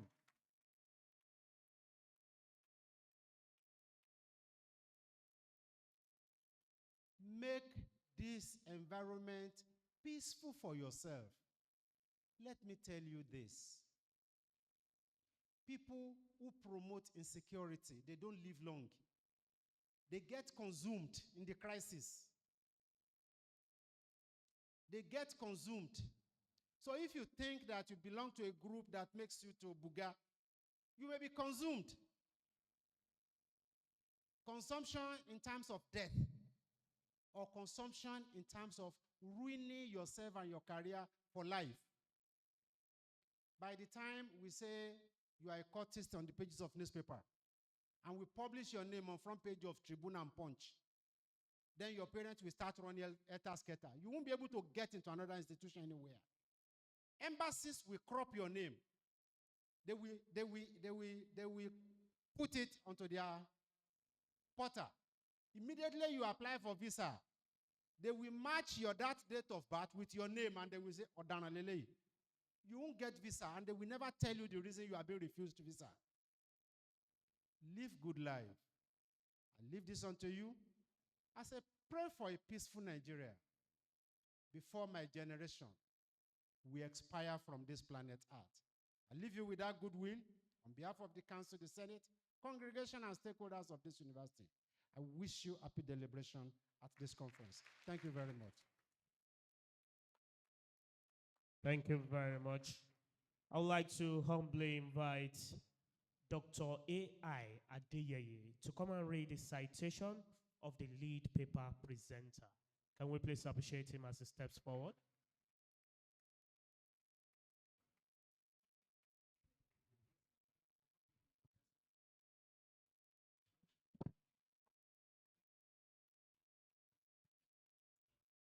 Mr. Chairman, sir, I feel honored to present a multiple award winner, a winner of Media Merit Award, Columnist of the Year, Diamond Award, Media Excellence for Informed Commentary, 2019, 2021, 2022, and 2023. I stand with honor to present the citation of Dr. Lasisi Olagunju. Can you please step forward? Dr. Olagunju, multiple award winner, attended Obafemi Awolowo University with a first-class degree, honor in arts, of arts in English studies in 1990. He was an alumnus of University of Ibadan for his master's and a PhD. Dr. Olagunju holds a degree also in law. He has been nominated for a series of awards, such as the President's National Honors Award, immediately after his youth service in Sokoto State. He also got the Sokoto NYC Honors Award immediately after his service to his fatherland after graduation. Dr. Olagunju joined the service of the News newspaper, June 1999, and rapidly rose to the deputy editor. He has been in the service of journalism for 25 years. 29 years, sorry. 29 years. In the service of humanity and that of political office, Dr. Olagunju was the press secretary to Osun State's governor between June 2023 to 2028 and 2010. He was special advisor on media, also to Osun State governor between 2008 and November 2010. Immediately after his service with Osun State, he rejoined his job as a journalist September 2011 and rose to become the editor and editorial member of the Nigerian Tribune. By October 2012, Dr. Olagunju was appointed as editor of Tribune, the position he holds up to date. A poet, an author, and researcher, has published so many books, which includes biographies, poems, forest flowers, and many others. He has, to his credit, over 600 informed articles, some of which yours truly reads every week. He has a collection of weekly articles, some of which includes Cowries of Blood, and which was published February 2022. Dr. Olagunju is a socialite, married with children, lovely children, beautiful wife, and loves reading, writing, and making friends. Ladies and gentlemen, I present to you the next speaker, Dr. Lasisi Olagunju.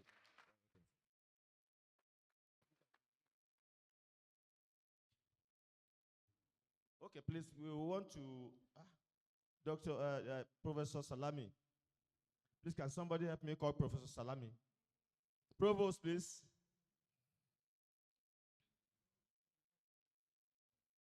The provost.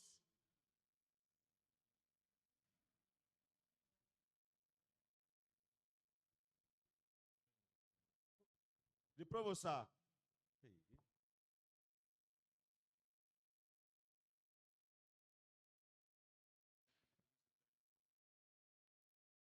Sorry, can we have interlude of music, please? Music interlude, please. Music interlude.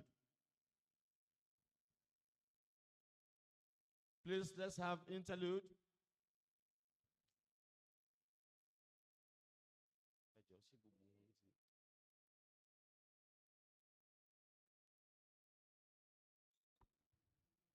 Music, please.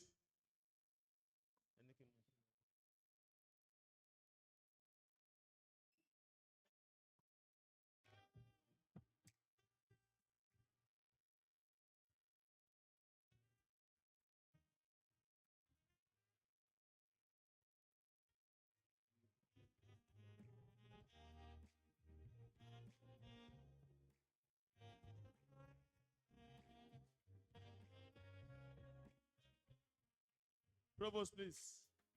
Please, can you call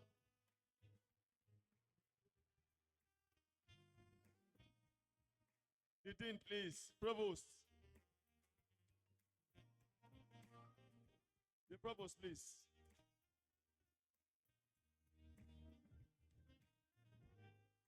The dean, the provost, please.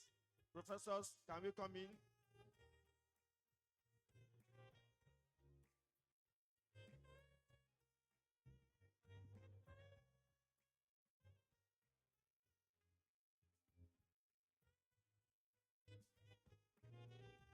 Provost, please.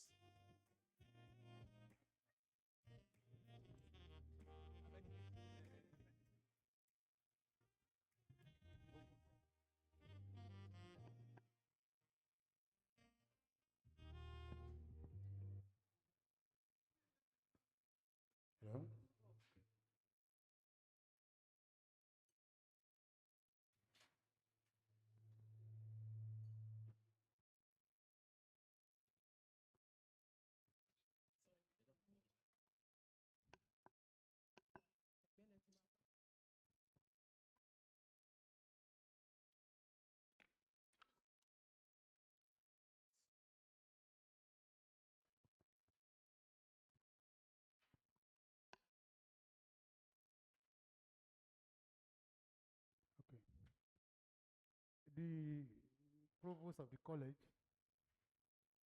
the dean of the faculty of social sciences, my teacher and daddy, Professor Ogumbameru, was my teacher 1986 in Ife. Distinguished professors here seated, my brothers and sisters, students of our university, good afternoon. When I was informed by Professor Ogumbameru that I was to present a paper here today on drivers of insecurity in Nigeria and Africa, I asked Professor Ogumbameru, I said, why me? And he said, why not you? I said, I'm not one of you, neither am I of the brotherhood of the gun and bullet. My first degree is in English studies, my master's in language and communication arts, my doctorate in social media and politics, my second first degree in law. I said I was not going to deceive myself.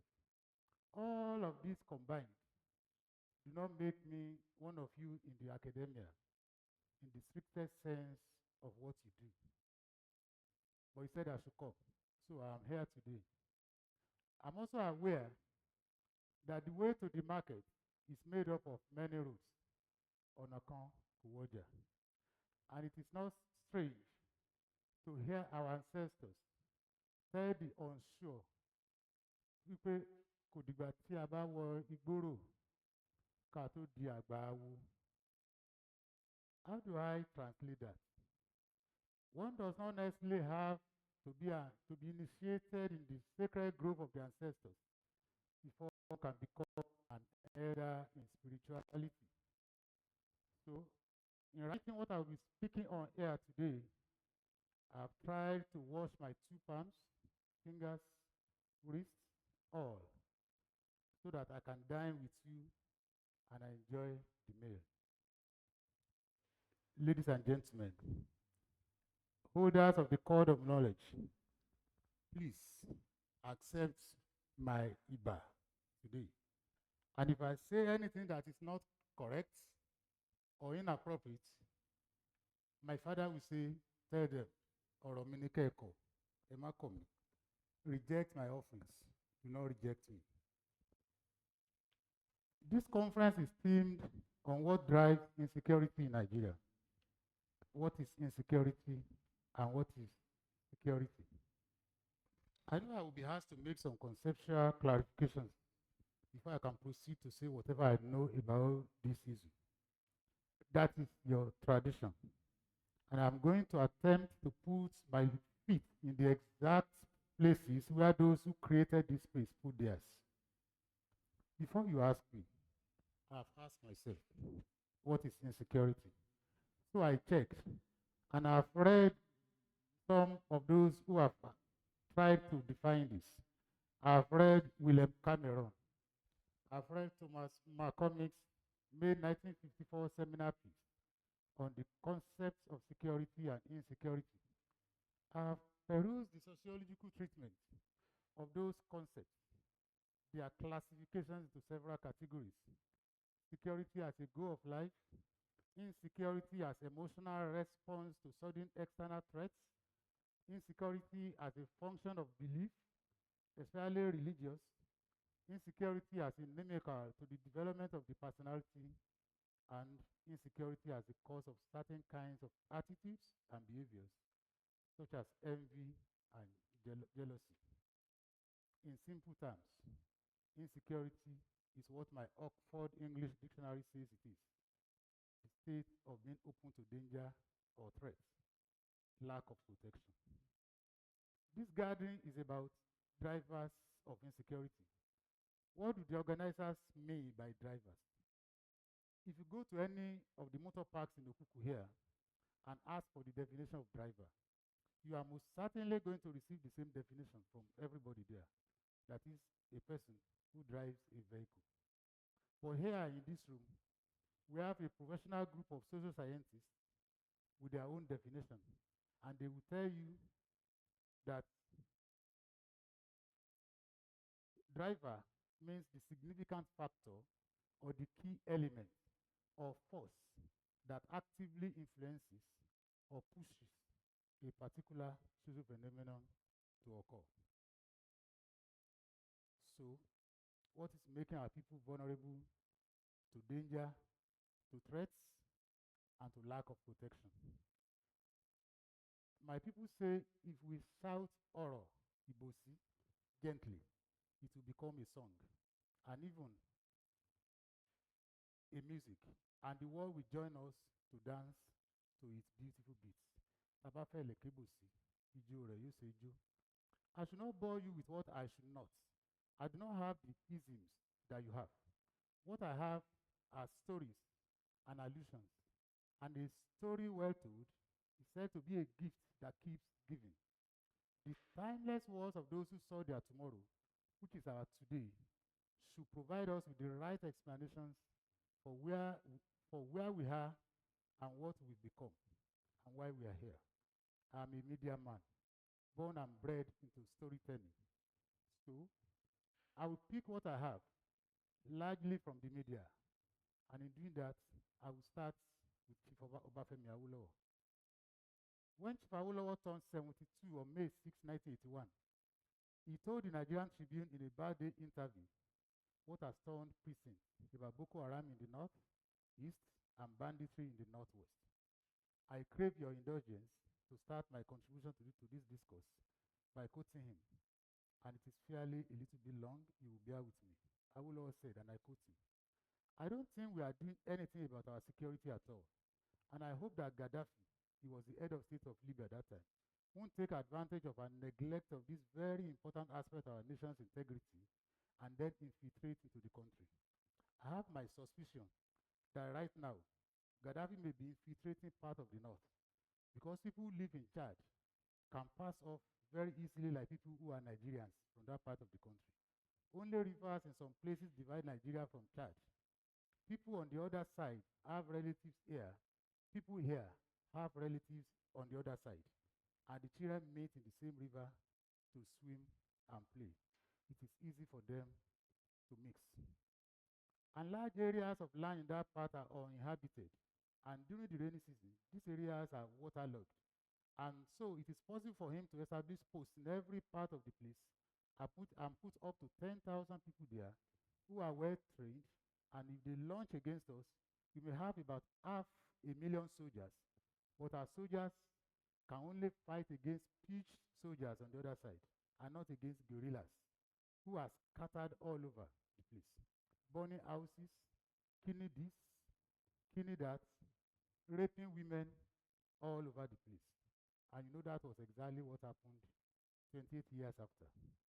The effect of that will be that hundreds of thousands of people will start running from the north down south and to other places for safety. So I have very poor thoughts about what we are doing about our nation's security. The response of the people in government that time was that the elder statesman was crying wolf where there was none. Well, Gaddafi did not really come directly to infiltrate us, but thousands of his weapons and men did after his death. And they did exactly as Awo said they would do, killing, maiming, raping women, while the lucky ones keep escaping to the south.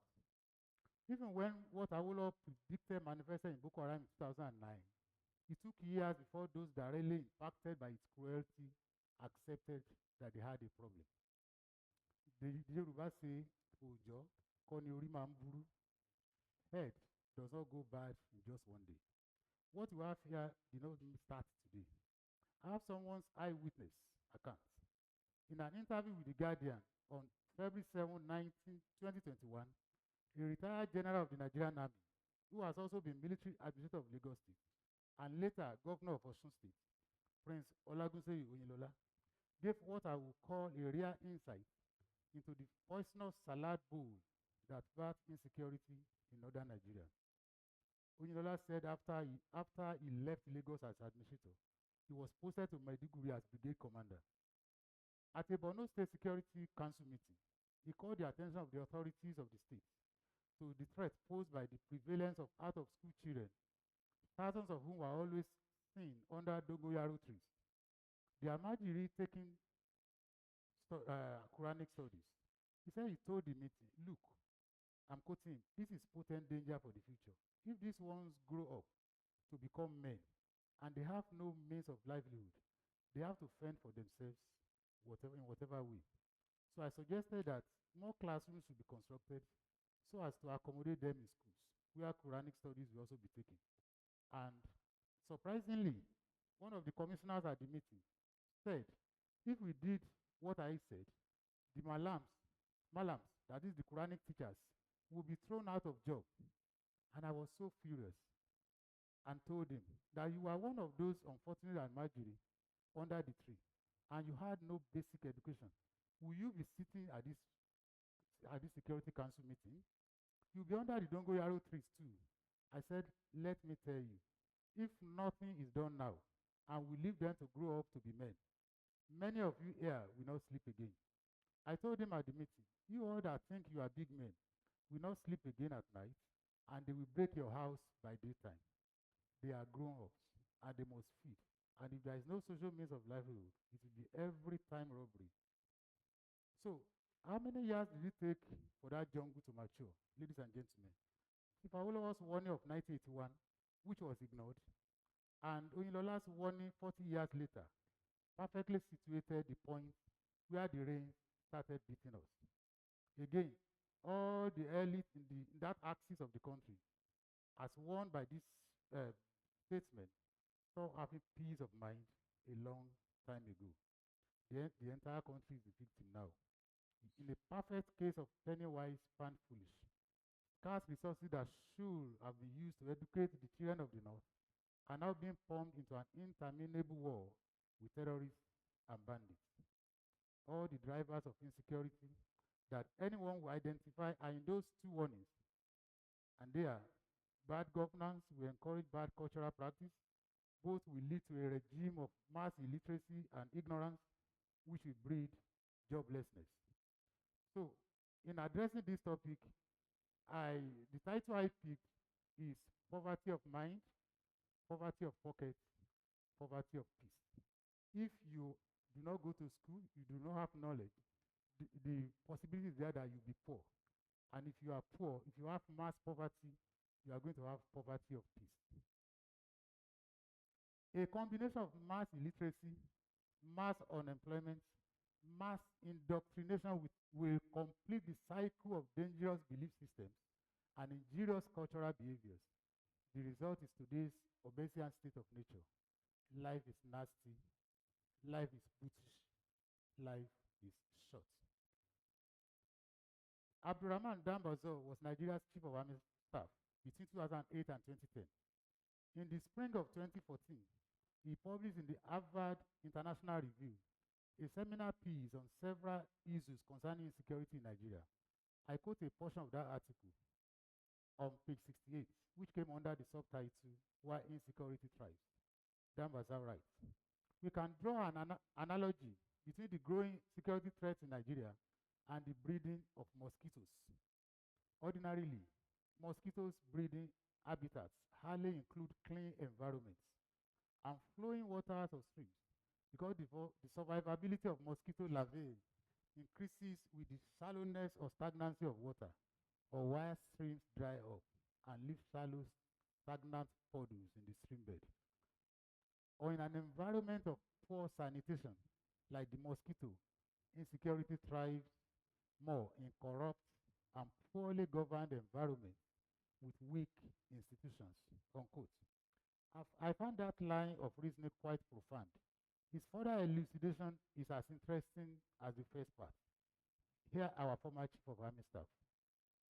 The Boko Haram insurgency and its accompanying horror in the Northeast, militancy in the Niger Delta, violent crimes of armed robbery, ritual murders, kidnapping and rape, cross-border criminal activities in arms, drugs, and human trafficking, violence resulting from elections, ethno-religious conflict resulting in violent destruction of lives and properties.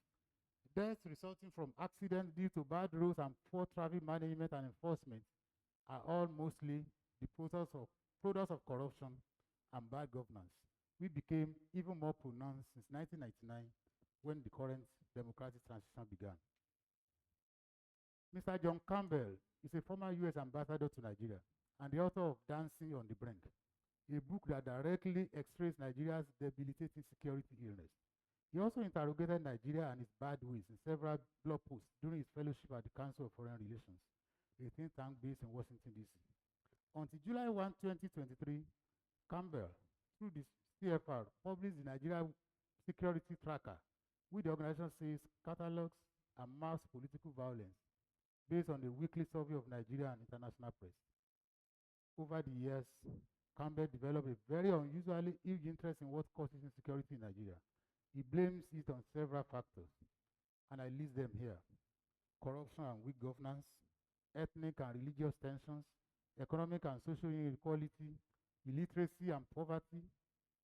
I suspect those factors are what the organizers call drivers, and I could pick each of them in the cases I've cited above. You can see that there is an uncanny agreement between Campbell, a foreign envoy, and Dan Bazau, a former chief of our army staff, on why our country is on the brink. Indeed, Dan Bazau, who headed the army during one of the darkest moments in Nigeria's existence, pointedly blames bad governance, while Campbell's engagement we come across weak governance. We all know that where government is bad and weak, all institutions are bound to flail and fail. The result will be a rash of violence and criminality bred by militancy, illiteracy, unemployment, and poverty, in that order. I go further from here, because the problem is global. And I could see that these conference organizers added Africa to their field of play. 19 years ago, a former Secretary General of the United Nations, Mr. Kofi Annan, called global attention to the link between poverty and insecurity. In his 2005 report titled "In Larger Freedom Towards Development, Security and Human Rights for All," Annan identified poverty alongside inequality as a key driver of insecurity in the world. Annan held that poverty and want were the most common causes of insecurity, and they foster resentment, inequality, and contribute to the rise of extremism. In another instance, he was sure that, and I'm quoting him, "We will not enjoy development without security. We will not enjoy security without development. And we will not enjoy either without respect for human rights." That is from Good and Connell, 2016, page 72. And you know, poverty as a violent violation of the rights of man everywhere is a major factor contributing to instability and insecurity worldwide. Mr. Annan's strong position linking poverty to insecurity was echoed by one of his successors, Mr. Ban Ki-moon, in his remarks during the World Economic Forum in Davos in 2012. He said, "Insecurity grows," and I want to quote him, "where people lack access to jobs, education, and opportunity. Where poverty persists, we find instability." And in June 2015, Mr. Ban Ki-moon was even more explicit. At a New York event, he said, and I'm quoting him, "A lack of jobs feeds insecurity. A jobs-rich country can have a wealth of stability. Young people are forced to bear the brunt of conflict. They should be given the chance to carry the banner of peace." What Annan and Ki-moon saw in recent years, I'm a student of literature, so I will go to William Shakespeare. He saw it hundreds of years earlier. In Shakespeare's works, we constantly encounter and feel poverty and social inequality as constant sources of tension, conditions that drive characters to take extreme steps. Shakespeare says in The Merchant of Venice, Act 2, Scene 2, that, and I'm quoting him, "The man that has no music in himself, nor is not moved with concord of sweet sounds, is fit for treasons, stratagems, and spoils. The motions of his spirit are dull at night, and his affections dark as Erebus. Let no such man be trusted." In simple modern English, Shakespeare is saying here that a lack of basic necessities of life, where people are too poor to savor the beauty and joy of simple things as music, where poverty of material resources denies people of simple enjoyments of life. These are incubators of actions defined as extremity of choices. A more dark code is in Shakespeare's The Merry Wives of Windsor, Act 4, Scene 6. Speaks to the dangers of exploitation and manipulation of poverty. I want to quote him. You shall have plenty, you shall have the honey of my money. I will have the honey of my money. I will give you no money. I will take it all back. That is manipulation of people's social situations and power imbalances create tension. A tension-filled polity, we agree, sits on a time bomb. What we see in all the above, ladies and gentlemen, is that insecurity has been a human experience since the beginning of time. What, however, makes the Nigerian case particularly different and worse is our attitude to the problem and its causes. We ignore them. We forget that if life says this load is yours, even if you escape or travel to the end of the world, that load is air waiting for you to carry. In the wide world of problem solving, a review of sorts, Alan Schoenfield, 1983 at page 40, gives a graphic mathematical illustration to the problem of problem solving. The man has some math problems before him. He said they were new to him, and he found them intriguing. He solved some, but he said he was bored by some, either because they dealt with areas I don't find interesting or because the problems or their solutions were unaesthetic. Others intrigued me. The ones I wanted to work on, but didn't know the answers to, became real problems for me. In these, I invested intellectual and emotional energy. Unquote. The man worked hard on the problems and finally got the answer. He didn't do what we do here. He did not ignore the problems that they do not exist or travel to the Far East for prayer warriors to blow them away with strange alien tongues. We do that very much here. There is a particular case that is not far from here. I thought I would speak on it too. A few weeks ago, a video surfaced online showing some traditional rulers in Kwara State around here lamenting the security situations of their domains. For the purpose of this paper, I have transcribed the content of that video. The person who spoke is an Oba, the chairman of the traditional council in that area, and I hope I can read it without consequences. I'm quoting him. Kabezi said, go to Oko. Oko is a town around here.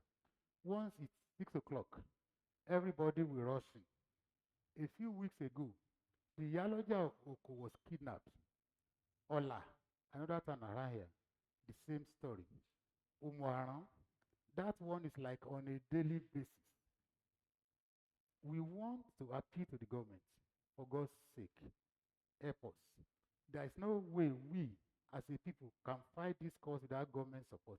Because these devils, ungodly people in the bush, they go around with more sophisticated weapons. We just have to encourage our vigilantes to work. We are not happy. We don't pray for a repetition of what happened to Unekoro. That Oba was killed.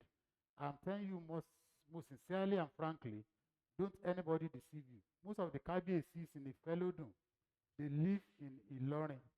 Most of the KBACs in the Felodun local government, Kwara State, cannot stay at home again. Most of them stay in Ilorin. They left home. It took us to begin to beg Alara to come back from Lagos because the man knows clearly that he is a target. It has gone so bad that these people will even have the guts to write some of our colleagues here. They will tell them we are coming so day. They had at one time or the other written to Umuku that they were coming. What type of situation is this? This is not what we met, so we are saddened. We are not happy. Our situation is covered by the different robes we put on. We can't sleep any longer. I must be honest with you. Now, all the factors enumerated above have been discussed exhaustively in several studies, commentaries, analysis, and engagement. You are likely to have more of them here in the course of this conference. So, in wrapping up this offering, I want to quickly, without abusing the privilege of your patience, I intend to briefly address some of the factors, the drivers, and what supplies fuel to their engines. I intend to focus my intervention here on just three. I will speak on poverty. I want to speak briefly on illiteracy. And I think this other one is new, denial and self-deception. So what is self-deception? I draw my answer from Daniel Keith's offerings in his Self-Deception, 1950 at page 306. Keith looks at two schools of thought. One he calls the literalists, who see self-deception as persuading oneself or fooling oneself into believing that something known to be so is nevertheless not so.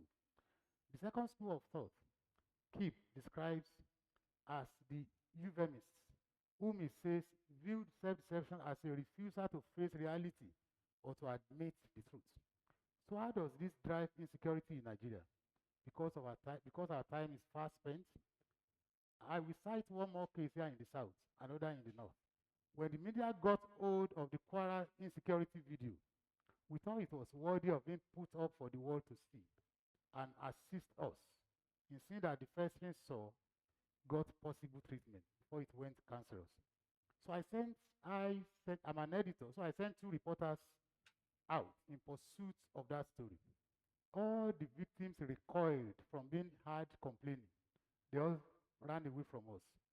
Efforts to get the government of the state to talk failed. In fact, my reporter was threatened. The Oba who spoke in the video distanced himself from reconfirming the content. Reporters were directly advised to stay off the report. You want to ask, if non-reporting of a bad situation will make it good, can it make it good? Experience has shown that denial is never a cure. It, in fact, has the potential to kill the patient.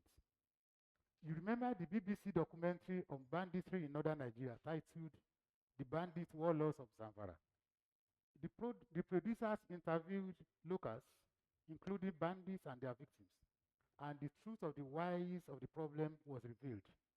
The documentary confirmed all the known, but routinely denied negative factors, such as failure of governance, widespread poverty, and deep-rooted ethnic tension as the driving forces behind banditry in that part of the world, in that part of the country.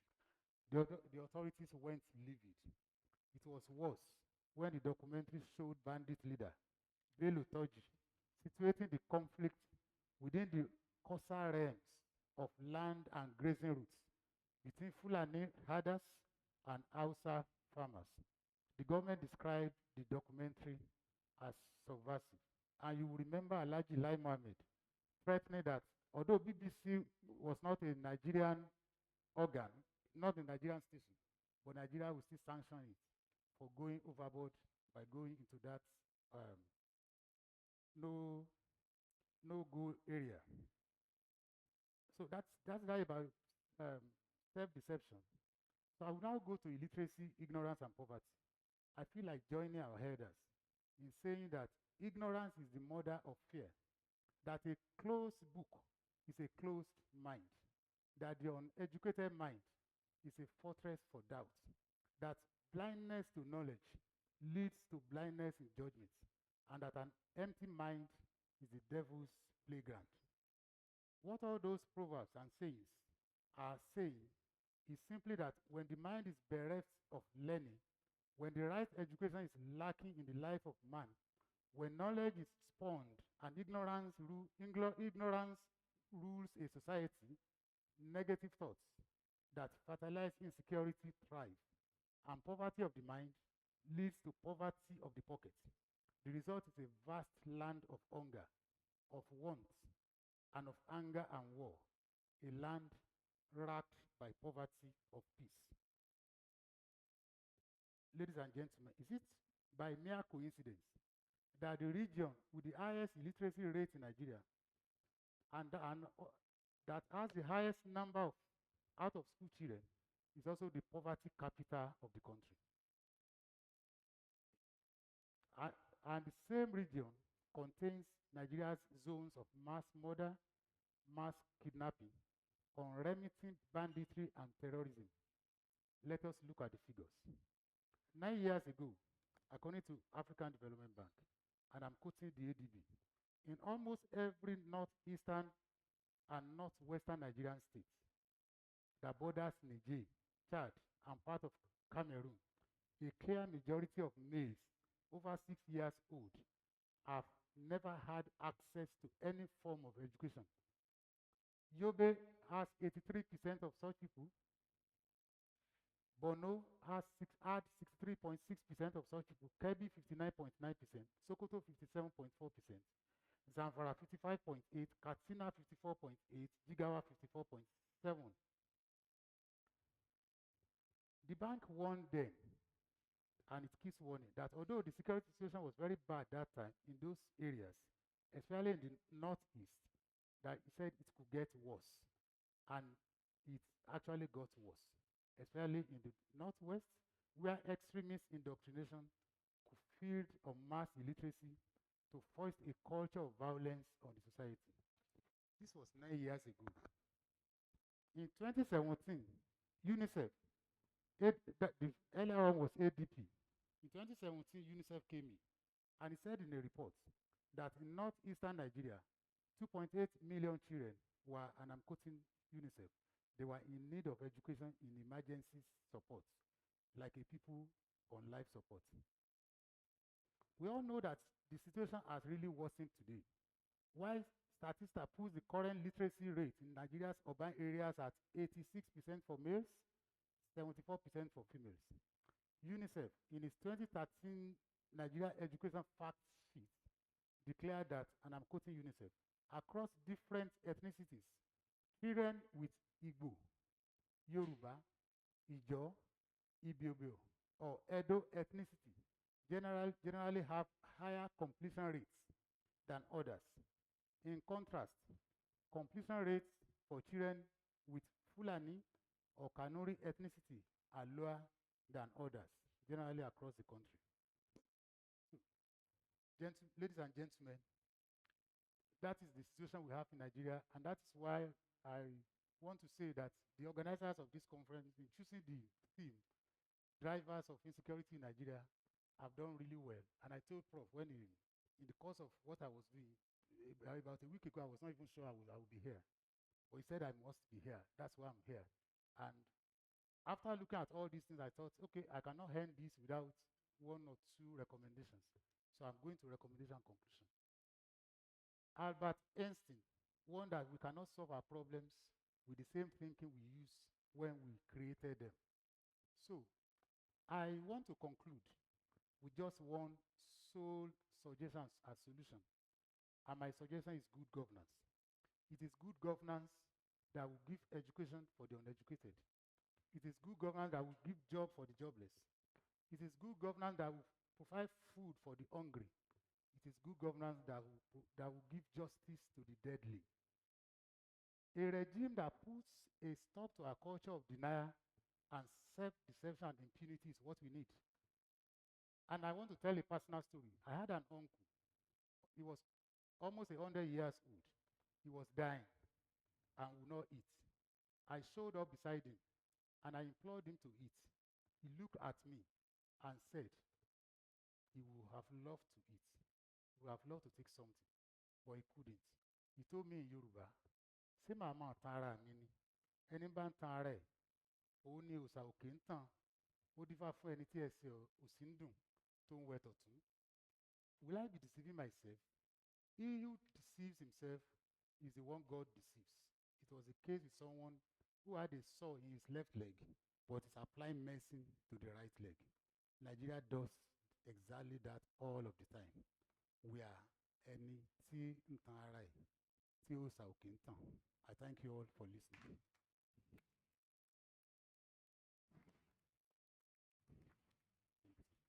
Listen.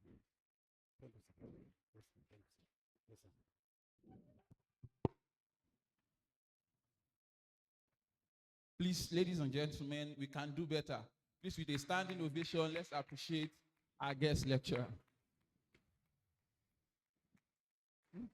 Okay. Please, we can do better. Thank you very much, sir.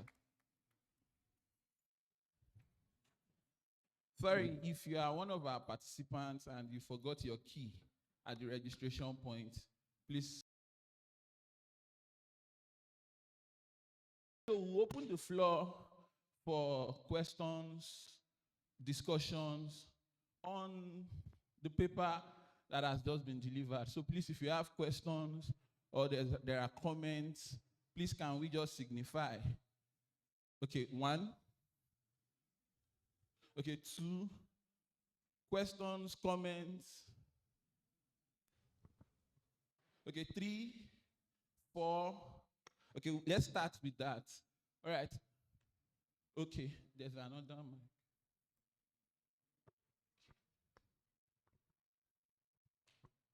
Members of the high table, I'm Professor David Oladimeji Alao from Bangkok University. Let me appreciate the two presenters because this is a very germane topic that will continue to bother us possibly for the next few years. And the aspect that I want to comment on might equally take root from the last statement of the last speaker, using the same mentality that created problem to find solution to such problem. And I want us to reflect on the fact that most of these drivers of insecurity were actually created by political leaders. And they were intentionally done to weaponize hunger, as well as to create a kind of commercialization of violence to the extent that people outside will leave them alone and they will be battling with one another when they will be feeding fat in their own corner. And unless we equally look back at the process of producing our leaders in such a way that people with a right mind and at the right time will come to political office. If not, we will be deceiving ourselves. For example, around 2002 or 3, a group of people went to one governor and they were canvassing that we voted for you and quoting the number of votes that came from their community to support the election of that governor. And the governor told them, enough, enough, enough. It's not your vote that produced me. I can tell you how I won the election, which implies the process is rather faulty.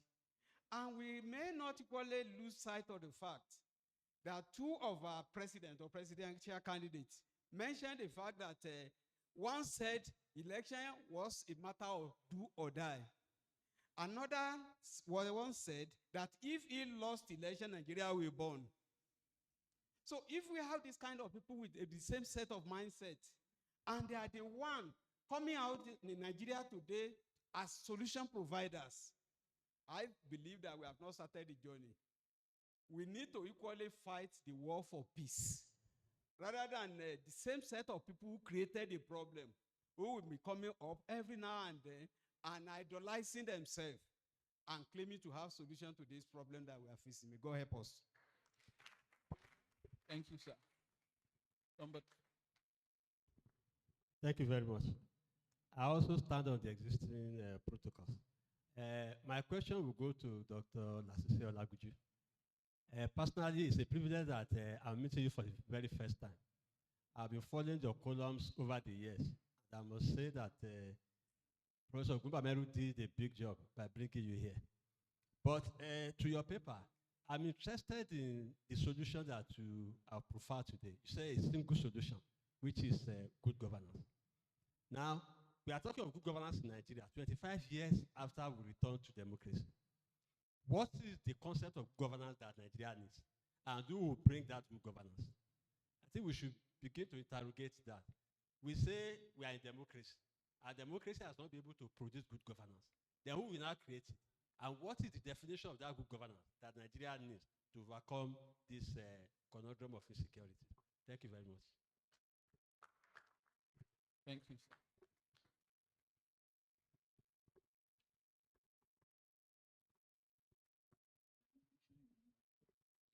Okay. I stand on the existing protocol. My name is Dr. Benya from the Summit University, Faculty of Artificial Intelligence and Digital Engineering. So my own is just like a comment to what you have been said so far. Said drivers of insecurity in Nigeria and Africa in large. Today, they mentioned about education, they mentioned about the jobs, they mentioned about a lot of things have been mentioned. But we can see what is happening today, not only in Nigeria, it's everywhere in the world. If you can go back to what we have said so far, especially on one of the papers that we are going to present, how to enhance artificial intelligence, integrate artificial intelligence to cope a lot of what is happening. I just want to bring, not from so far, we can see what is happening in the West. Russia, NATO, US. Today, President Putin has proved to the whole world that in my own territory, nobody can come and disturb me. If Nigeria as whole, we are just started, artificial intelligence, especially computer vision, natural language processing can be introduced in all our universities. Our children will not see education at a scale. Our students, they are going to have a job.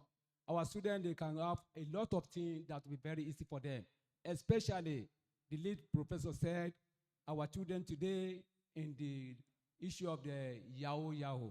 See, we can combine the cyber crime and we can do a lot of things. These drivers of insecurity in Nigeria can be curbed by the introduction of artificial intelligence education in our own university. Thank you. Thank you, sir.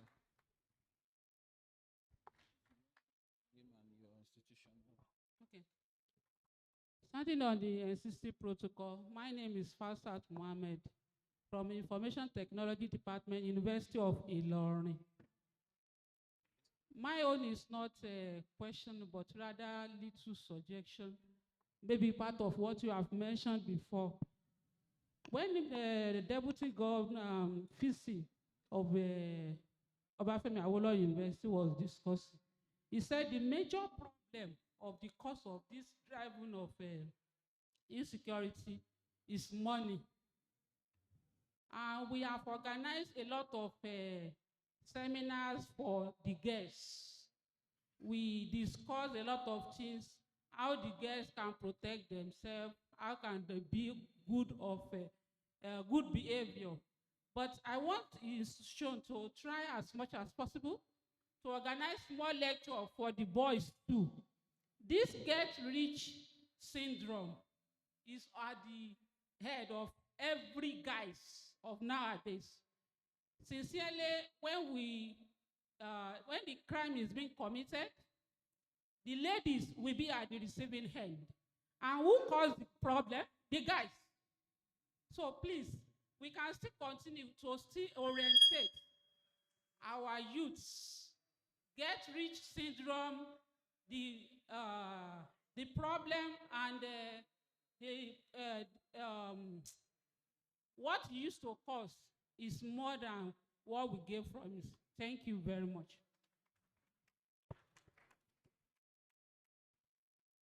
All right, sir. Sir, please, if you...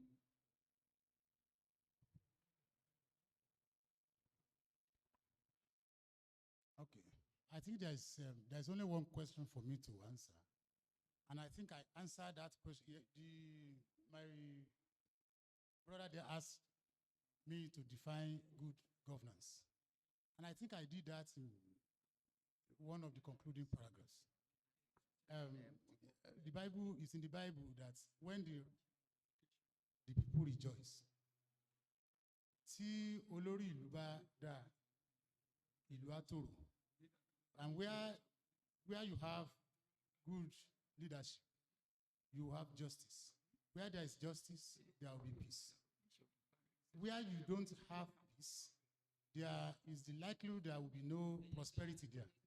And that's why in Old Ọ̀yọ́ wọ́n sọ pé láyé Abíọ́dún adá ìborùn méje, láyé Olúgbọ́n adá ìborùn méje, láyé Àrẹ̀sà adá ìborùn mẹ́fà, láyé Àólẹ̀ adàdìkalẹ̀. Àólẹ̀ was a very bad Aláàfin. during his time, there was no peace. People were always ready to flee. It was Abiodun. So, and if you listen to Baba Opalaba in Mainframe's Saworide, he said something about Abiodun tete pada wa o. What he was talking about was good governance to come back. There is no society in history that has not at one point or the other experienced good governance. But it is just like human life. As children, we were probably healthy. Growing up, we were healthy. By the time you get to 60, 65, you start experiencing some debilitating illnesses. A society is an organic being. It also has its own period of recession if care is not taken. Somebody can grow old at 40, and somebody can be very healthy at 90. I have somebody I'm writing his biography in Awe. Patola is 95. He still reads my column on his phone and he comments. He's 95. But there are people in their 60s who are done with one ailment or the other. Nigeria is just 64 years old. Nigeria got independence in 1960. India got independence 12 years before Nigeria. India is today, as undergraduates, we were told that India was a mid superpower. Today it is a nuclear power today. The same thing with you have a country like Singapore, Malaysia. Nigeria was better than Malaysia in 1960 when we got independence. Today, Malaysia rubs shoulders effectively with any of the developed world. So what Malaysia and Singapore had that we didn't have was not democracy, it was good governance. And we still do not have it. Until we have a government that serves the people, we cannot say we have democracy. Democracy is not just periodic election. Anybody can do that. We do that, even chiefs do that in their coven. They elect kings who eventually will destroy them one by one in the course of time. So, sir, what we need is a government that serves the people. As long as we have a government that does not believe it owes the people anything, then we cannot believe we have democracy. But we also have a role to play. If we continue to sell our right to choose the right leader, we will continue to be in that vicious cycle of bad governance, poverty, illiteracy, disease, like that, forever and ever. So, sir, democracy is said to be the best form of government, but democracy will not be democracy if it does not give people food to eat, if it does not give us peace, if it does not give us freedom from want. Thank you very much, sir.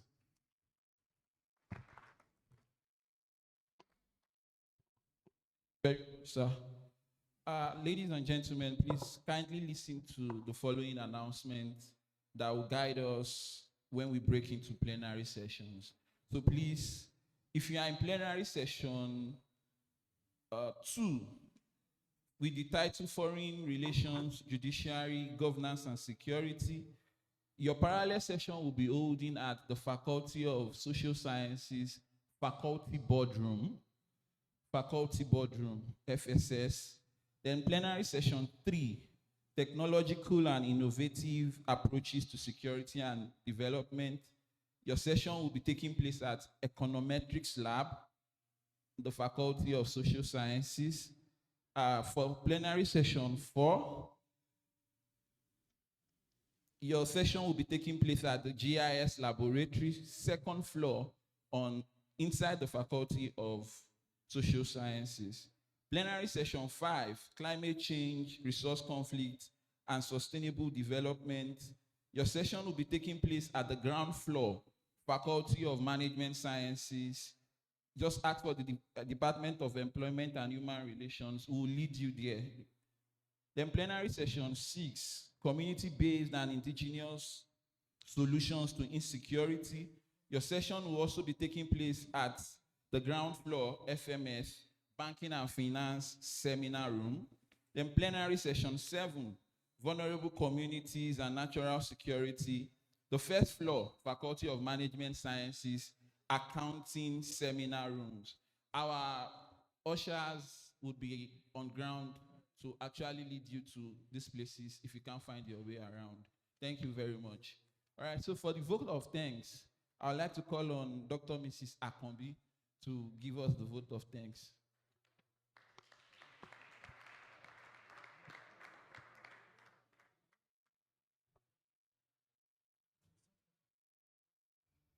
Oh, thank you so much. I would like to stand on the already well-established protocols. Want to sincerely appreciate everyone, most importantly, our Vice Chancellor and his team in absentia. Want to appreciate the men on the high table, the Nolokuku of Okuku in absentia. Kábíyèsí, sir. I would like to appreciate all our professors. Want to appreciate our colleagues. We also want to appreciate our students, great Uniosun students. Thank you so much. You know, all our students, thank you for your patience. Our senior colleagues, we appreciate you.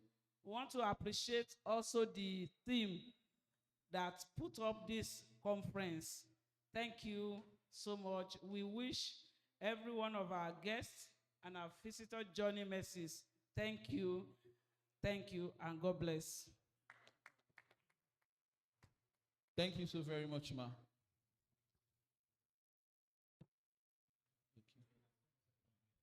All right, so our tea break will be holding just across the hall here. So we can step out and have our tea break just across the hall. Please, let's rise for the anthem as we close this session. Please, let's rise for the anthem. Nigeria.